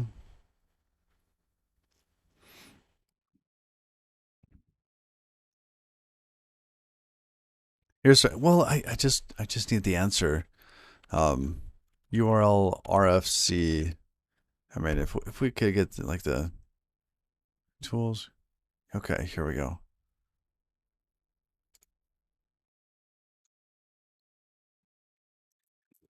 General syntax, main parts of the URL scheme, character encoding issues, unsave. These characters are blah blah blah.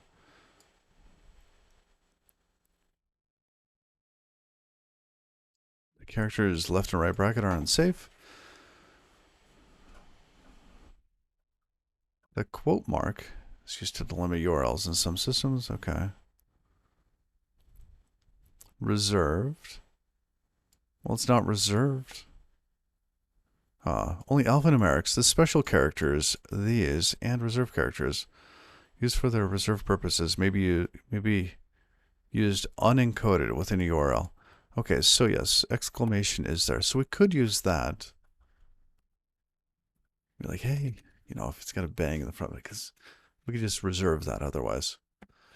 And if somebody really wanted to start one with that, I guess it would be like bang bang, but I just want some cheap way to be able to just differentiate the two.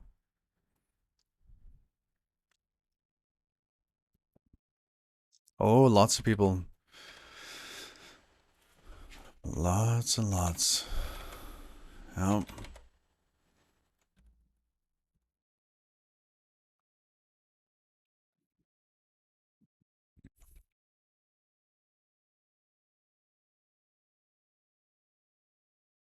direct. I see. Because of the globbing. Actually, I don't know if this would actually work with our, yeah, this wouldn't work. We'd have to have another token there.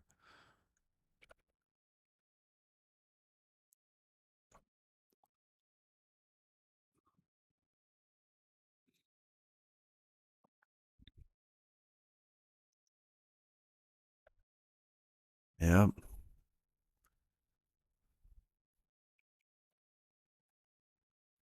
Hmm.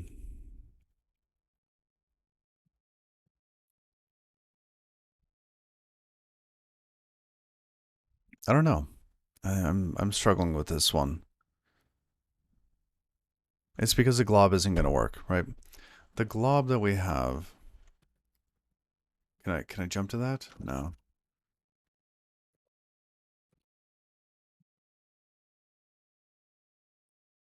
I want to go into router codegen. No. Is it codegen? Or is it in helpers? Yep. Going through here. Oh, router.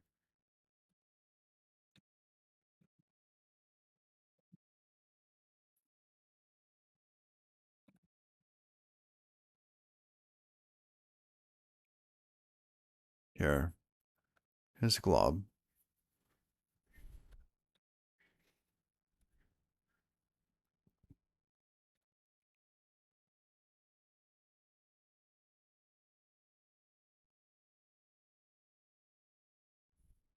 Yeah.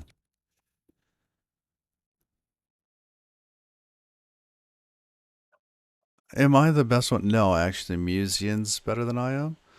And there's a whole bunch, actually. John Who? Yeah. Togglebit's really good. So,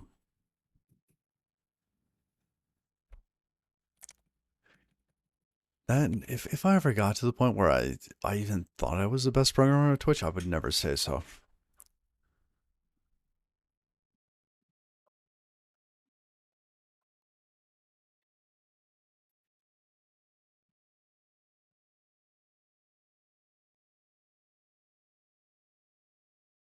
So,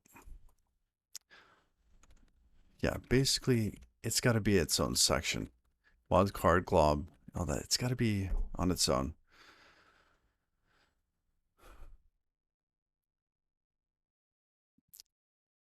And the problem with having the extra slash in there would be relative links. And if we didn't have to worry about relative links, then everything gets really easy. Do we have to worry about relative links? We could force it so that all links have to be absolute. That would simplify a lot of things. Reasoning through relative links on a website could be challenging. So if we just always have absolute links, the URLs could be bigger. We'd pay more in bandwidth, but bandwidth is cheap.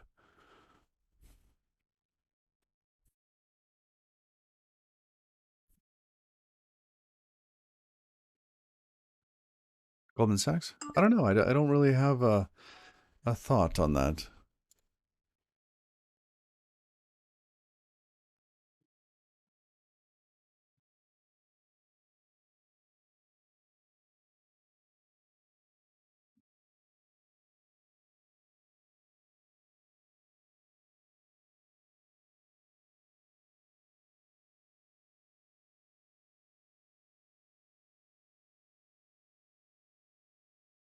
All right. I do wish we could match something like this.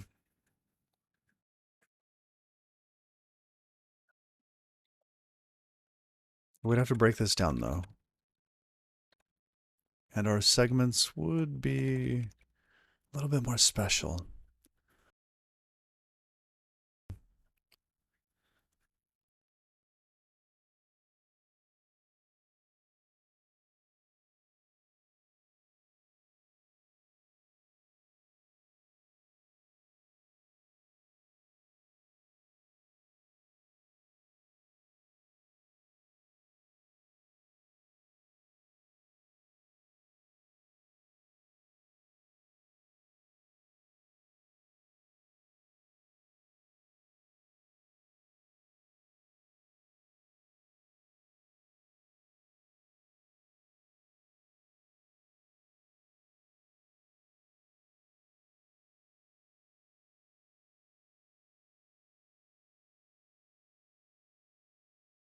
All right.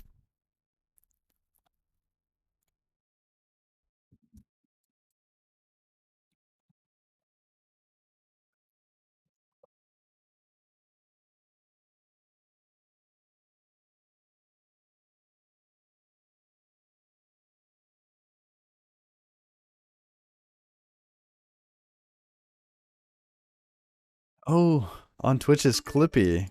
Aw, so true. So true. Good old Clippy.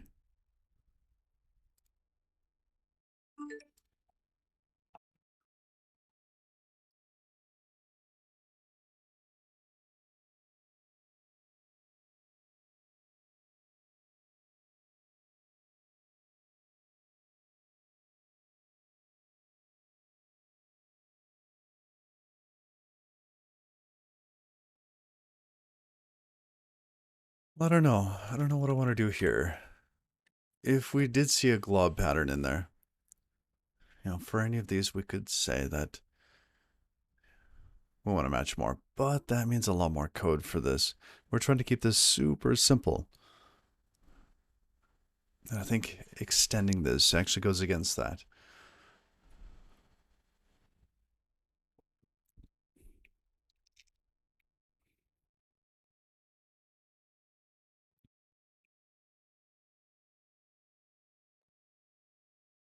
Let's leave this alone.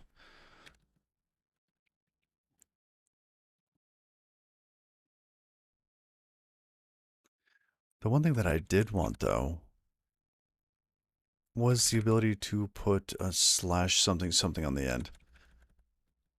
So this might be a good time for that. Think of it as we're going to do slash slash edit, like so. Right. So if that worked, and we could match the last token, the token on the far right, first.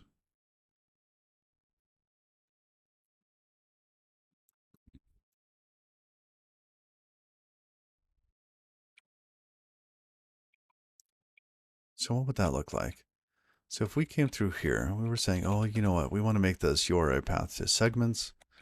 So our goal is to create segments, which is a vector of segment, which has glob, wildcard, etc., etc. So if it starts out with glob, and then later has a literal,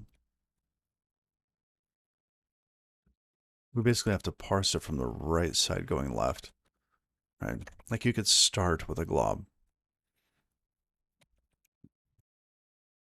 Right, what's our error currently if we did this? May only be used at the end of a path. Yeah. Let's change that. I can't believe I added an error for that. Look at that. Even with like errors.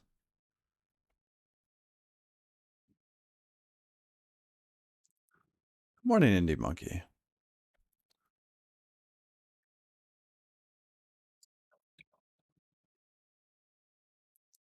How you doing?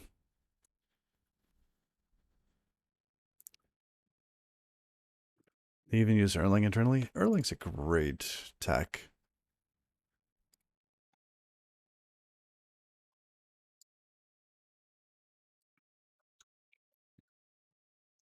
All right. So we're not going to enforce this anymore. So if we do have a glob, do we just delete this? Enforce glob as last. So route attribute. What does this get called?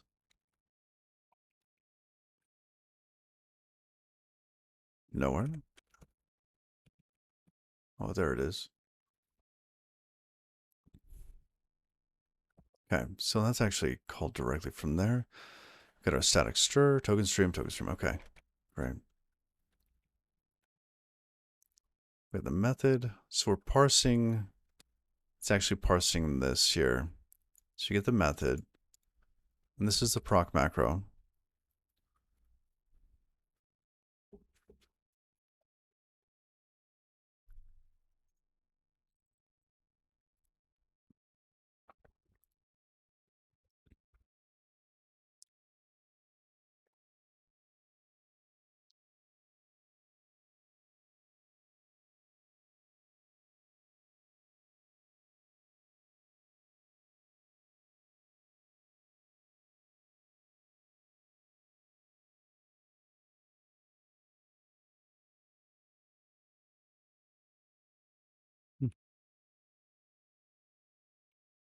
All strs can be static stir if you try hard enough.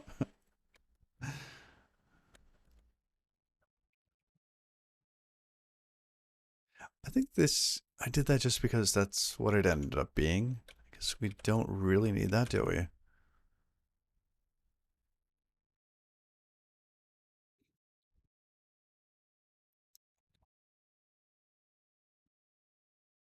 All right, we'll get that. Wrapped function, attribute. We get our segments, URI path to segments, and then we're iterating over the segments. So we count the segments and sum those up. Segment arg count, glob position, and here we check the glob position, right? And why do we care? Is it just because I thought you can only have globs on the end? Because currently that's true.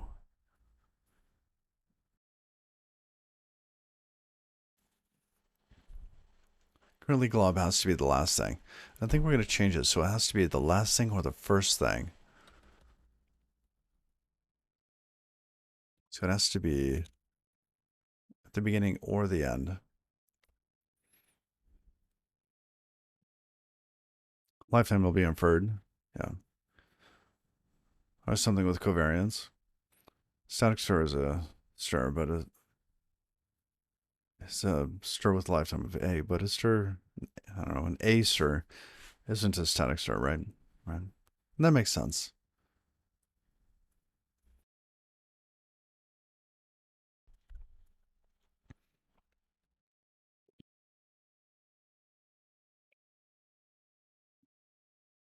If we enforce that glob at last, so it has to be first or last. So if it's last or, I guess we could have two different error messages. I'll say it may only be at the beginning or end of a path. Because statics is longer than A, right? It's always the case. But A is not always static.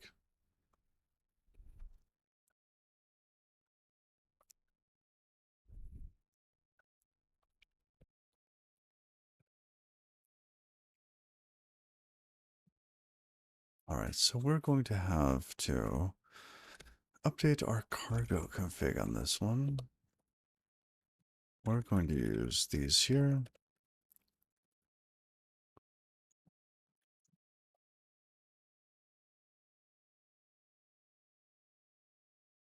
A is closer to for all A for all lifetimes.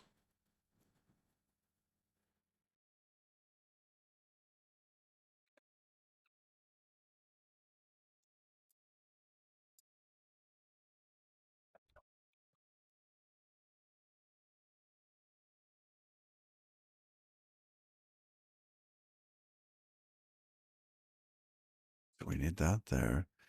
And then over here on the other side,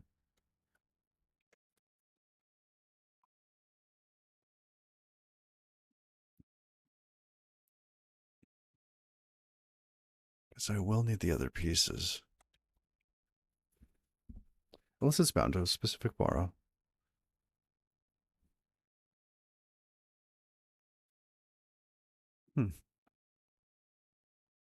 Which is still for all technically because borrow can happen many times and at different times. Just remember, oh, that's neat.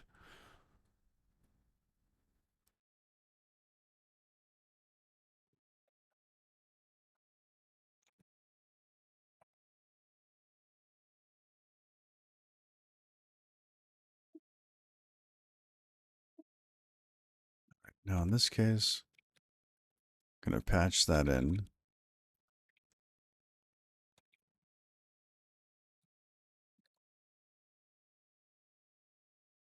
Code gen. What's our value for code gen? Here.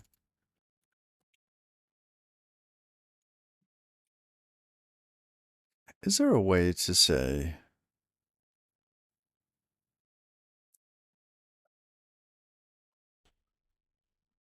I didn't know that there was a rest one. It is used by Nico that goes into the compiler to explain and develop. Wow. I had no idea. That's cool. Can we put version here? So I don't have to keep changing these here.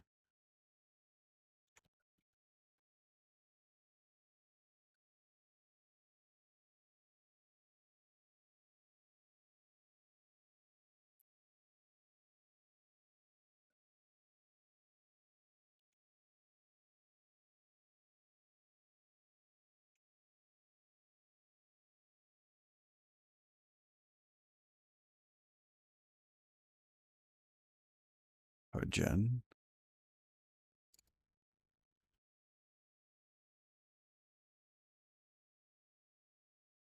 Hmm.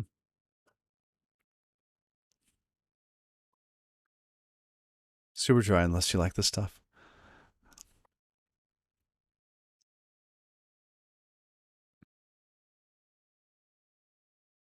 Okay, now where's this actually coming from? So mimeograph request. Boom, boom, boom.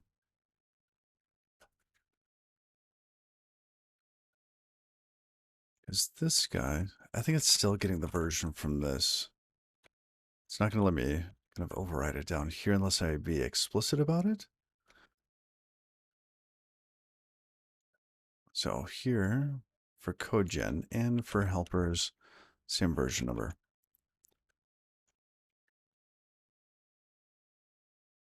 Oops, there we go. Hmm.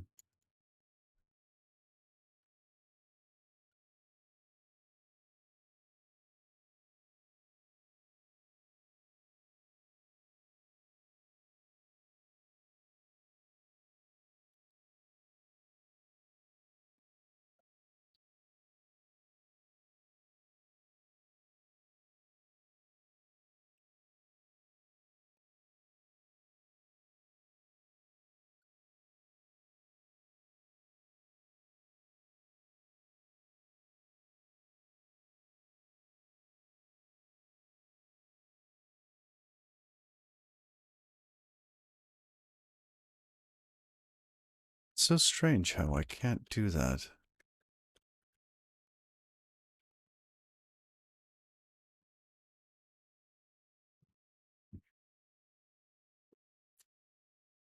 See, and that works. So to do any patch, I have to update the patch section and change the version number.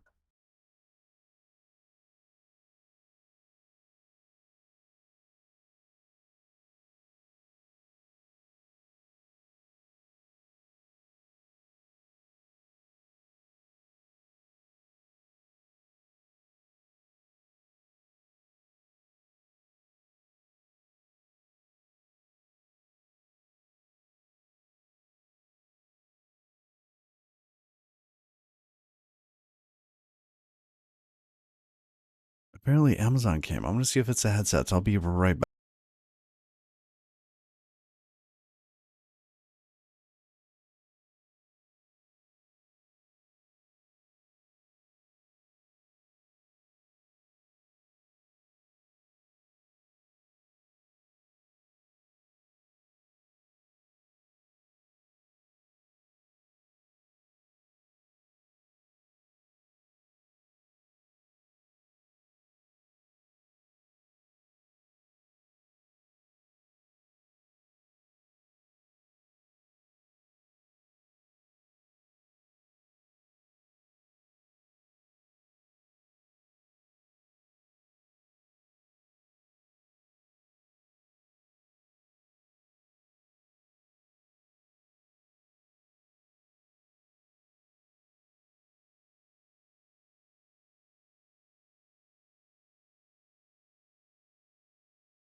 No dice.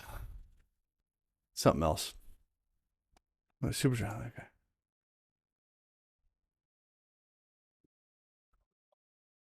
It's all static.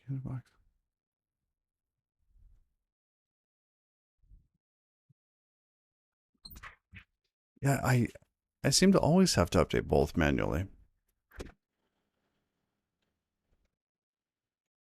Because if I don't update this, then it doesn't do it. If I undo this here, do a cargo update, then it goes back to the other version, and then it warns me saying, hey, the patch was not used. I don't know why. Because it seems like the patch or the version, that should work.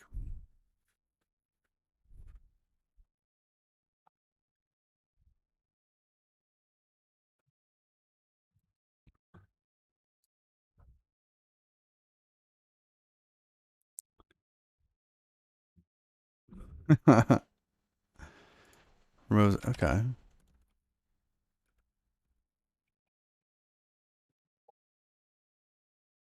Same thing.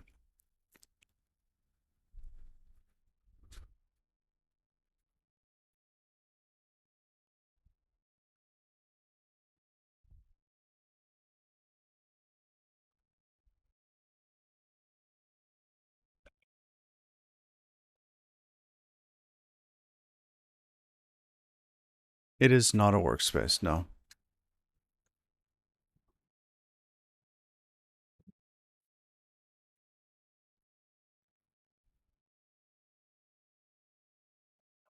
What did it get? Not the path. Oh, interesting.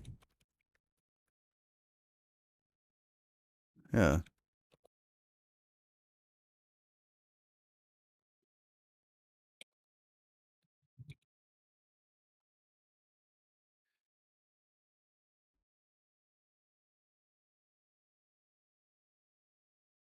Well, unfortunately, need a fuller config forget there.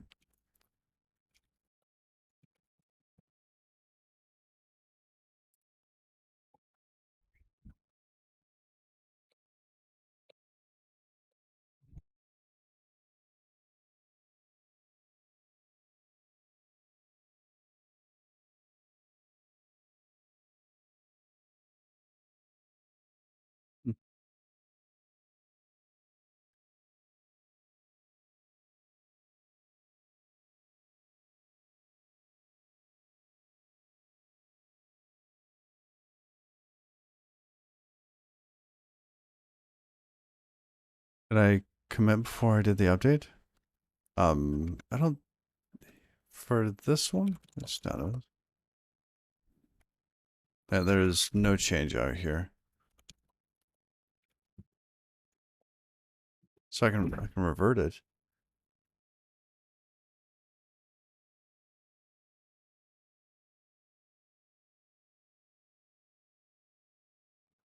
on the patch repo.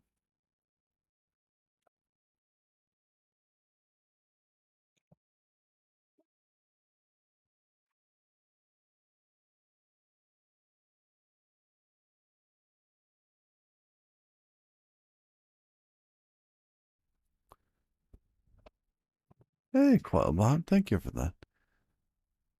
So, and Hedgen, good morning. Um, I did not commit it. So here, over in mimeograph, we have one dependency. Where is it? Router. Here. Right now I want to use the latest and greatest version of this, right? So if we put that back to what it was, and I say, oh, I just want to overwrite it, I then have to come down here and tell it that I want the latest and greatest version of that, which is this guy here, right? And in this case, let's say git is equal to that, but git doesn't work, that path doesn't work there, does it?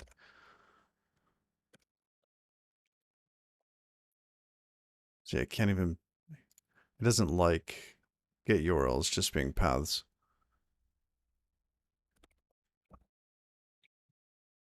Am I using an old version of cargo? Am router committed? It should be. Here, let's go to one of those.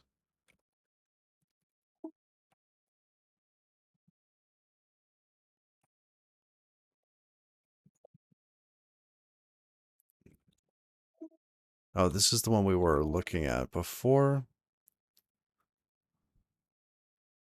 So yeah. I mean it's not committed. But here. Now there are no changes and it is a Git repo. It's at this version here. Okay. Yes, they are. Yes, they are.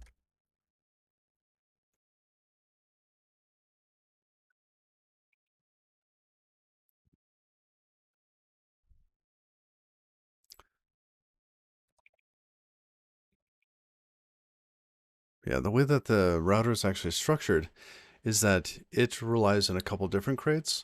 The codegen, the router, and the request trait. So it relies on three other crates. It's just combining all these things, and I want to change one of those three crates. It's going to end up, I'm really going to end up changing two of those crates. The router and then the codegen piece. So, but it would be nice if I could just do this. It should work with path. You need to update it in whatever crate this is. So if I do path there, and then up here, I'd have to give it the newer version, right? Because if I don't give it the new version, I get this error or warning saying it's not being used.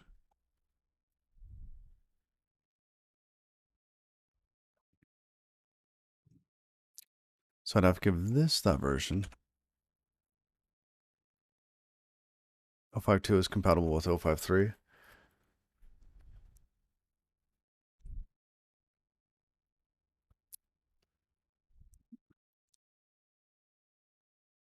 But not 053 alpha 0?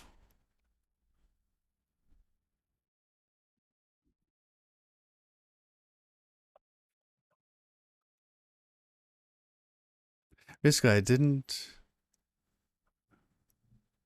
Nope. It's all in source set? Yeah. Yeah, it's all in source set. It's not optional. It's required. And...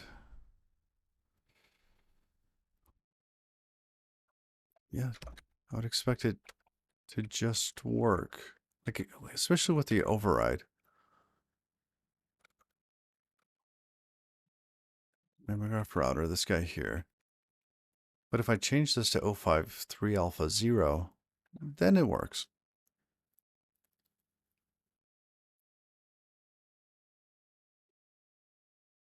This project here isn't on there, but the other two are. So if we go over here to router, router ends up referring to codegen, right? So we have router, then router codegen, and so forth. And I think the same problem exists here too. So if we go to router, right, because we're updating codegen. Oh, abort.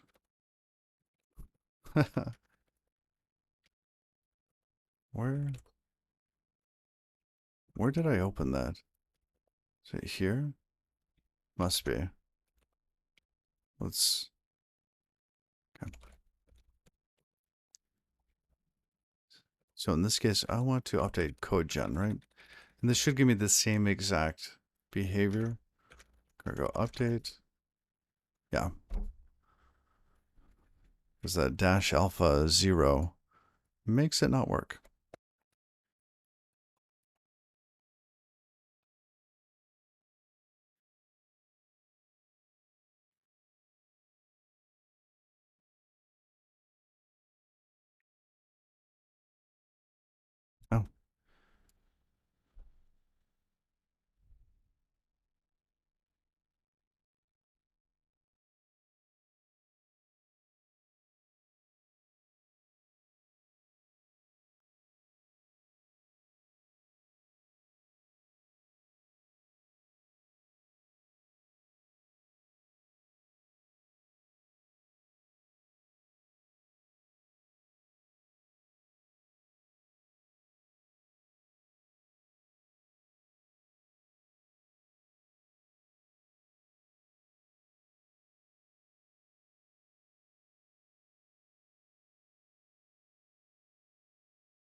All right.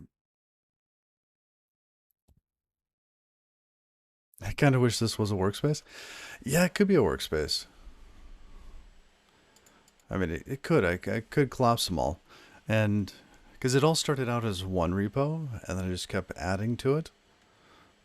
So, definitely fair. It's a good criticism. And I'm wondering if it actually works better in a workspace. And I'm hitting some sort of edge case.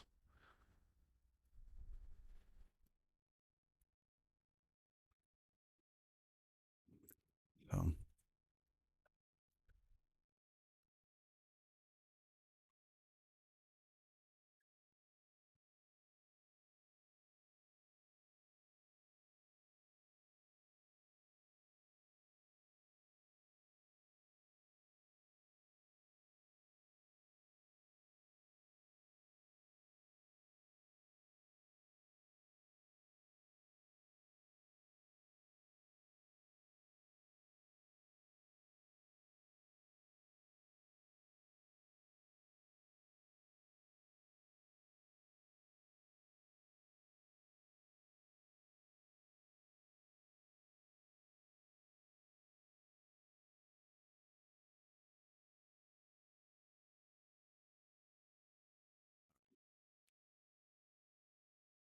oh, which ones depends on router? Oh, y- router depends on. See, the one that you don't have access to depends on router, but the same exact behavior exists with router to these other pieces. And so router. So if you have router depends on helper and code gen. If you just try to override one, you get the same behavior.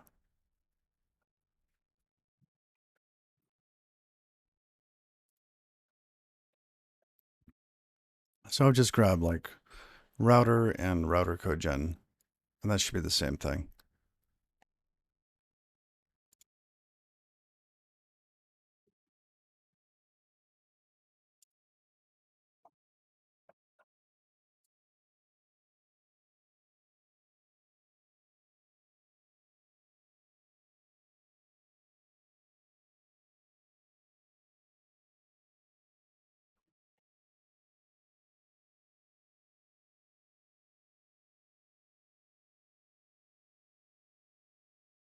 All right.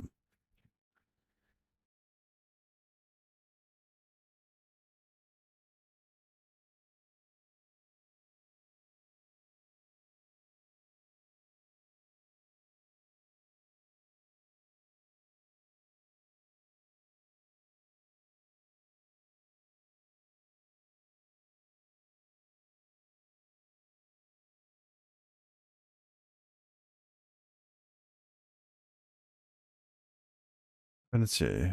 Mimeograph router code gen has different source paths depending on the build. Each dependency must have a single canonical source path for a special build. Oh, okay. Oh, symlink. Hmm.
All right. Um,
why? Oh, that's for code gen.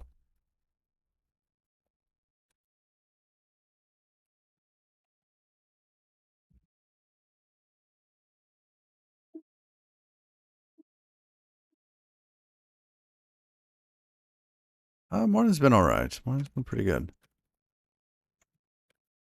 Okay, so let's already let's abort that one. There we go. Close that. That's already done. Cargo update. See that.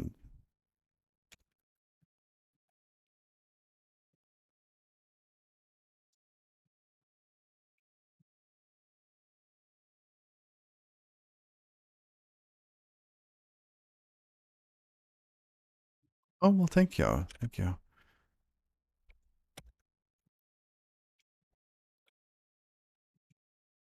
Hope you're having a good week.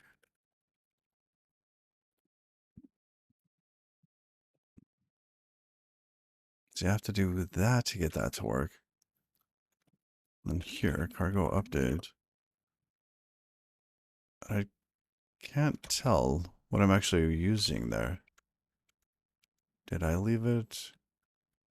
This router here. See, I think I'm on the wrong version for that. Yeah, this version is different.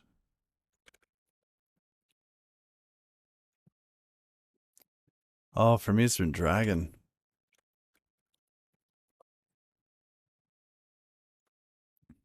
See there. Now it's telling me it's not in there. So I have to get all of the version numbers working in sync.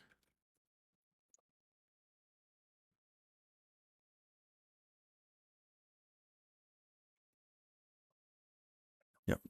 And then I have to override these as well.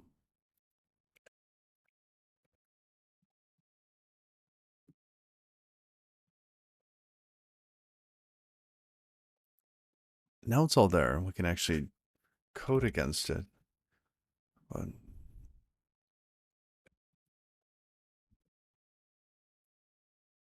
okay, router we're not touching. We just have to update it in order to get those other pieces updating.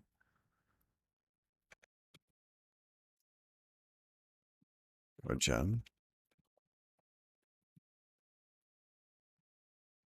Helpers. Source lib. Okay.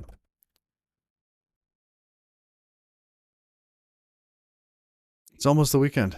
Yes. It is almost the weekend. Oh, that's not what I wanted. I want a status.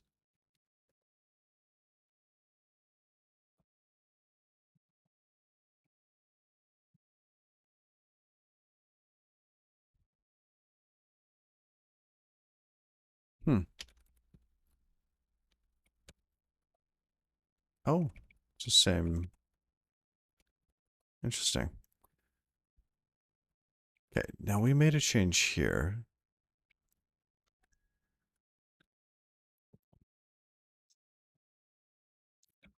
where the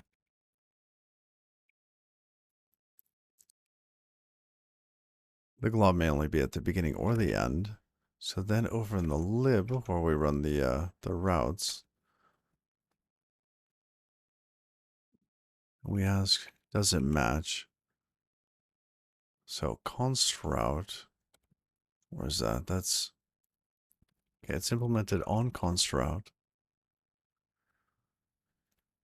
What is T and U in this case? Or T?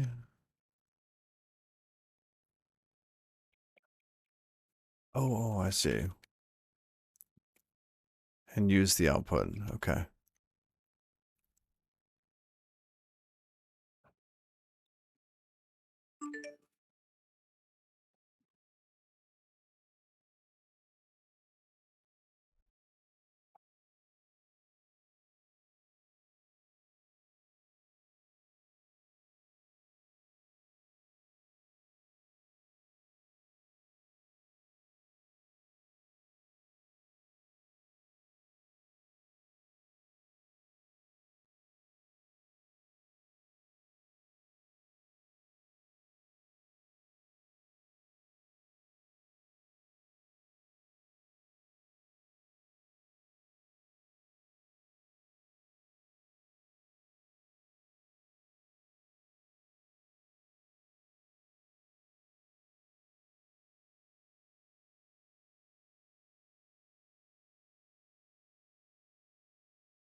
All right.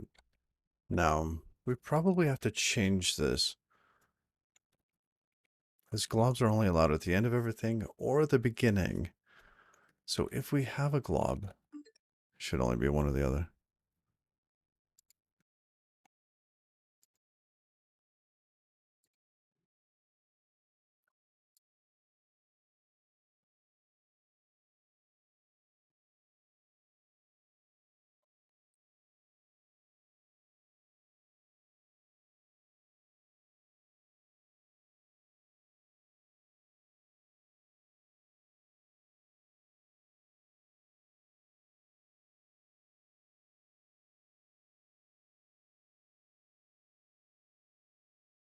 All right.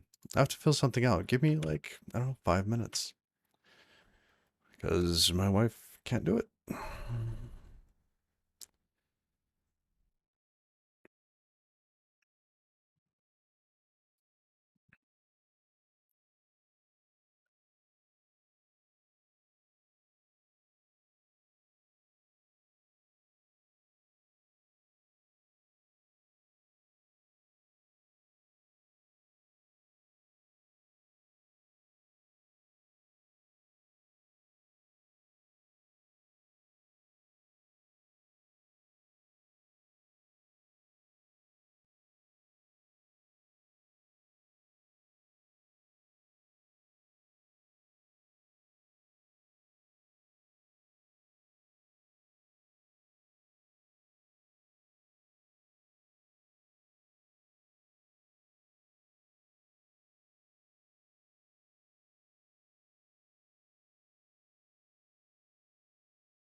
What a pain. I seriously hate medical forms. It's all the information they should already have. The whole system is broken.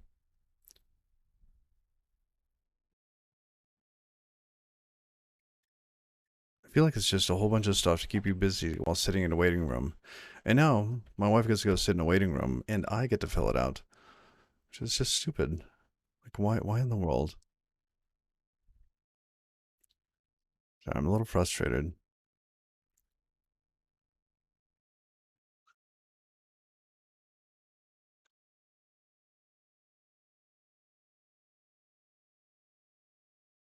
Hold on a sec. Just a moment.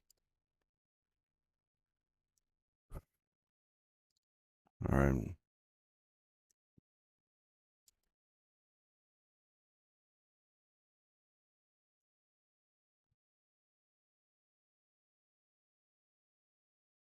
Oh, I know, right?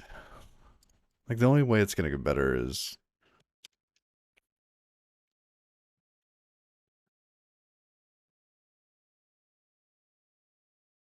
if like somebody goes in and builds a new one.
What a pain.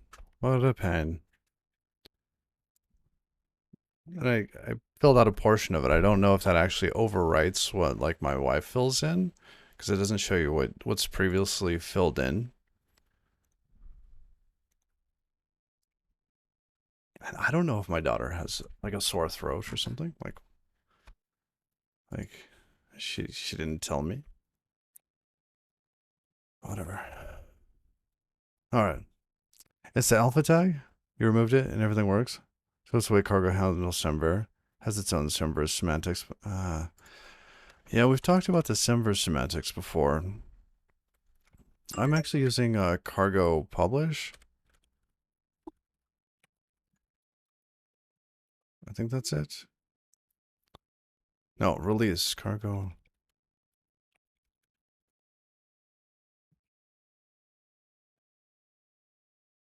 Yeah, I'm using cargo release, and cargo release uses that kind of Semver tagging for the next version.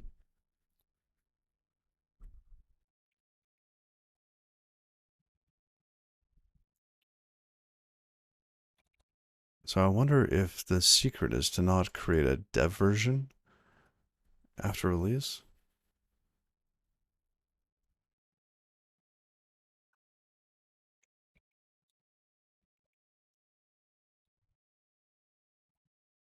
I mean, that's probably the solution.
Um,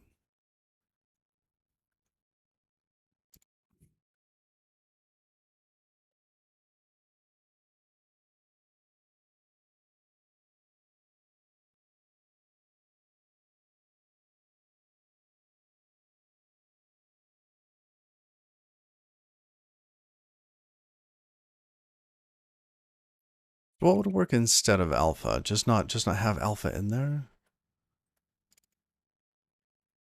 I wonder if this is what it is.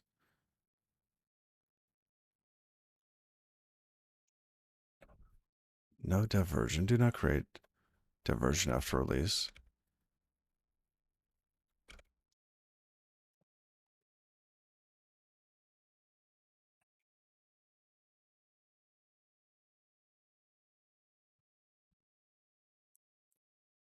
Just bump to the next version on a different branch.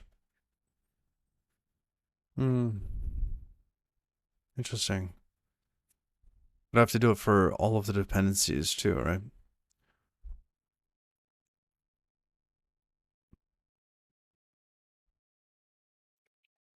Well, it's interesting how this kind of fell apart like that.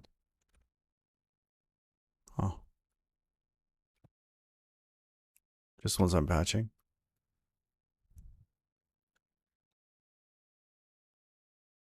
Yeah, that's just as much of a pain. I want to fix my process. So, because if it's a process broken and this is a symptom of it, so bumping it to the next version on a branch would just be a band-aid. Let's config.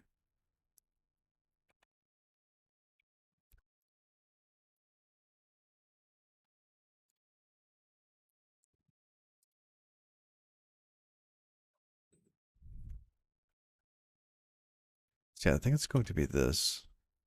So here, if we go, let's say here, we get status.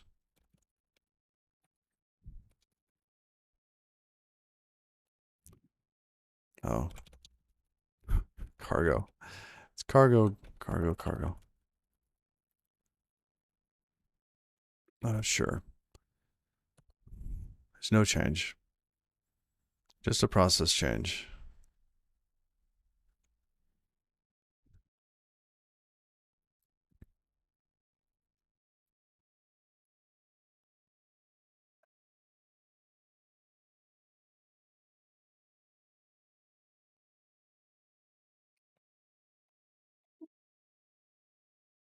All right, then we happen to still be on the same version. So we didn't get a dev version.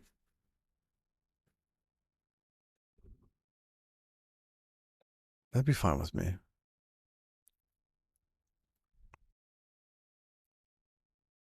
Hmm, it's fine.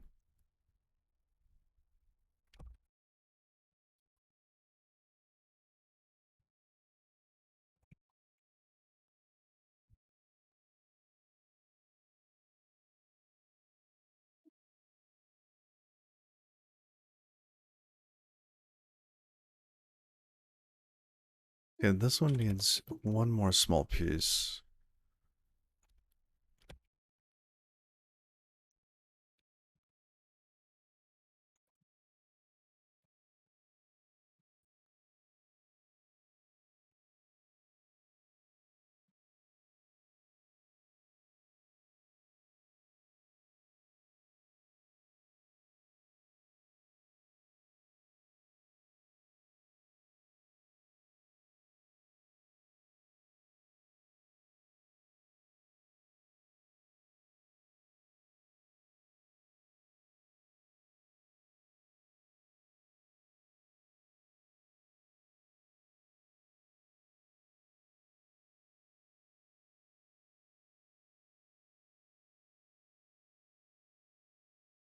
We'll have glob state there.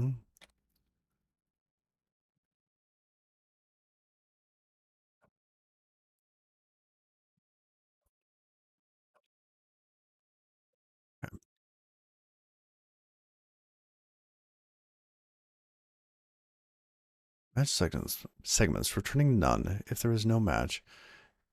If there aren't any wildcard segments. Okay, so if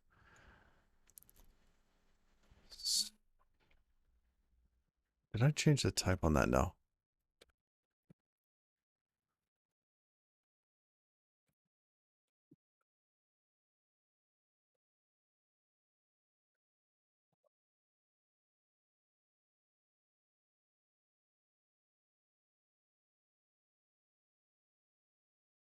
Wait. If we don't have a glob, okay.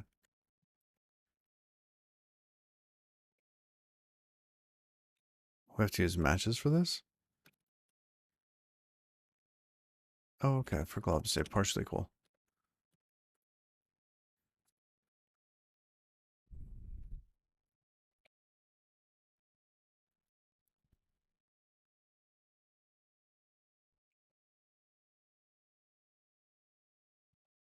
And then we will have globs only at the beginning of the end. So if there is a glob, we actually have to do something separate from this.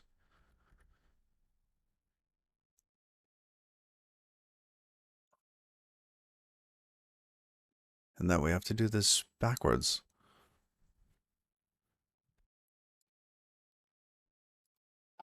Just one second.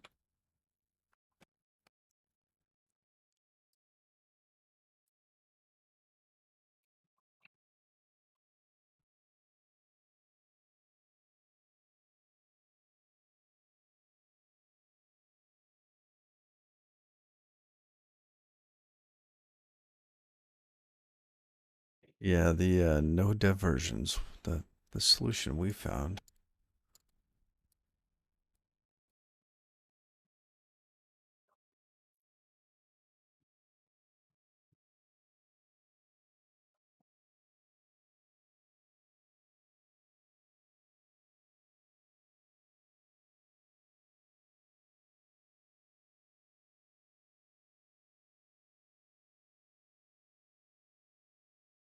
Added to release that tumble to make the default option for your current project. It kind of makes sense. Isn't that good?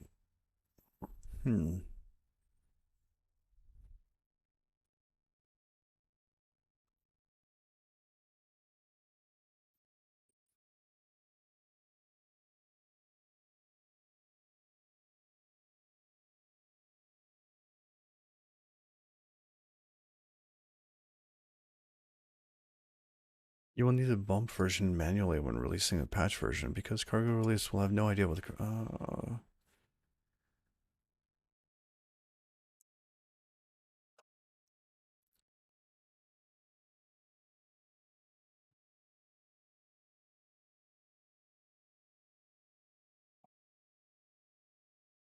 Wow.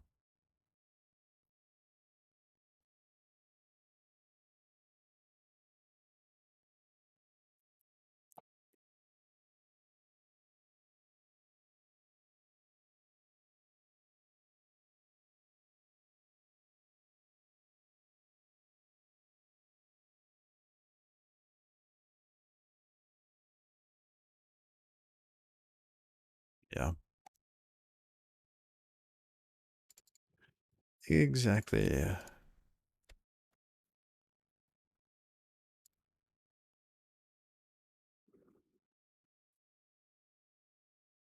Look at that. That a thumbs up. I wonder what the best solution is for that. To come up with something that's Semver compatible here? I mean, what's the other option? The other option was maybe the dev version extension, like a .0 or something.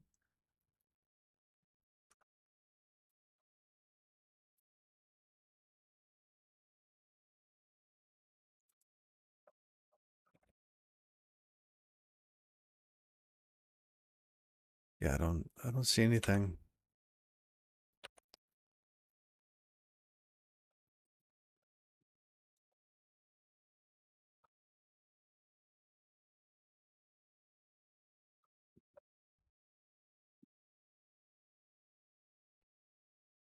So I get that. I dislike that you're using the tool to get around or to have something manage all the versioning number for you, right? So if I say, patch a minor thing, right? And we're over here. Is it this one? No, no. Which one did we do? Was it helpers? Yeah, it was helpers. So if we did this again with dash n, right? Oh, so it does actually bump it to 042, but we lose the description. Okay, well, it looks like it does bump it correctly, which I thought I read that it wouldn't.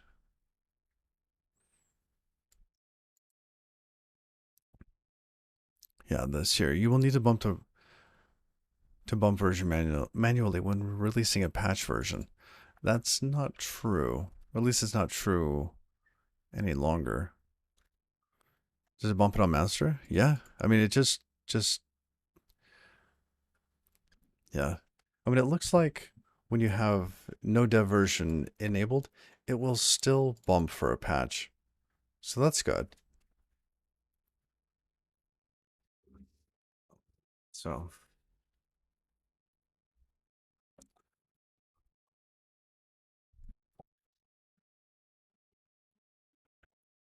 yeah, the tooling, it could be a little better.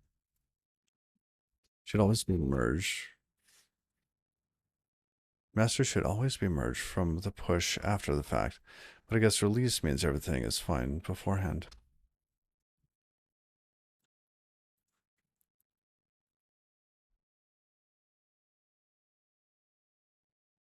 It's true. I mean, for these itty bitty little tools, I tend not to create these side branches for it. And master is always quote unquote pristine. I don't put stuff in, well, maybe, but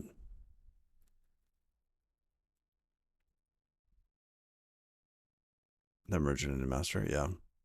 I mean, that's the correct way of doing it.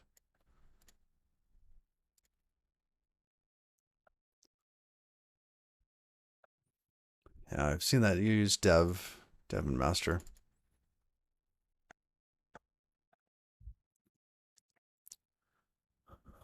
I guess I could do that. But now I'm gonna have to disable this globally because I patch things all the time.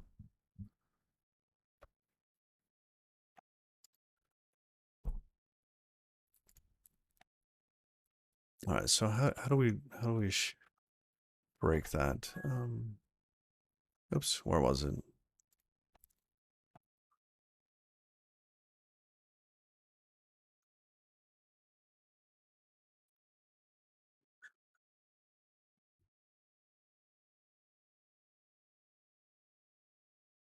So head in, let's see. That way master always is valid and the tags are always the current commit.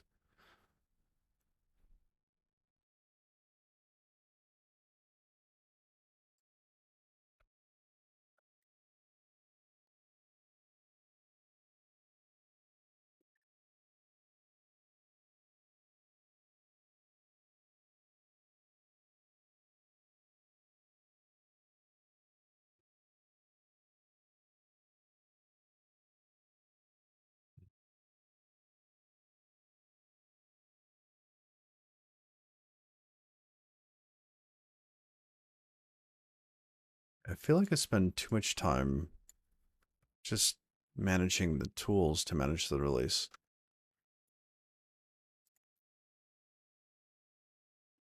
You also don't rebase onto master. Yeah, which makes a ton of sense. Right. Master is the permanent record. Right?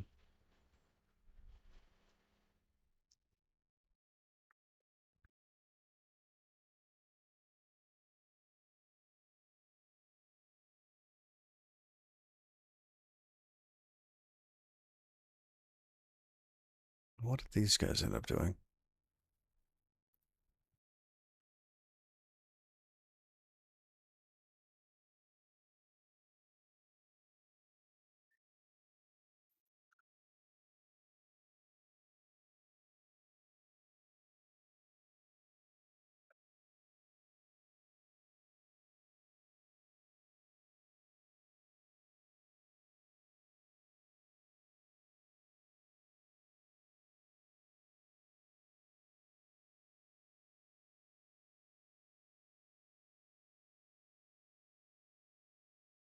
Yeah. It's pointing back to the one we were on.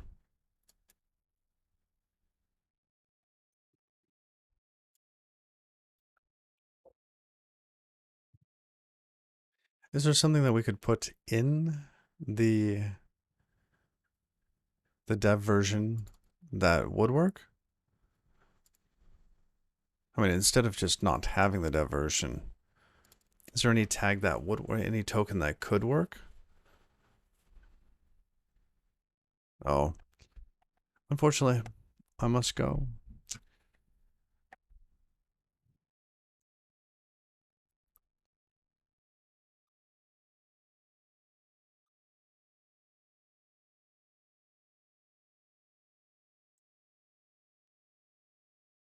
All right.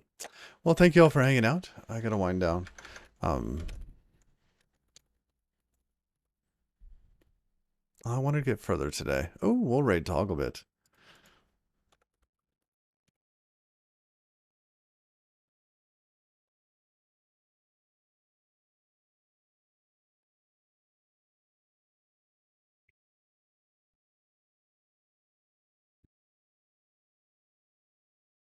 All right. Well, y'all, thanks for hanging out. It's been a pleasure. We learned a bunch of stuff today, and I'm excited to get this working in a more, just a better workflow, because this, what I'm doing right now, doesn't work.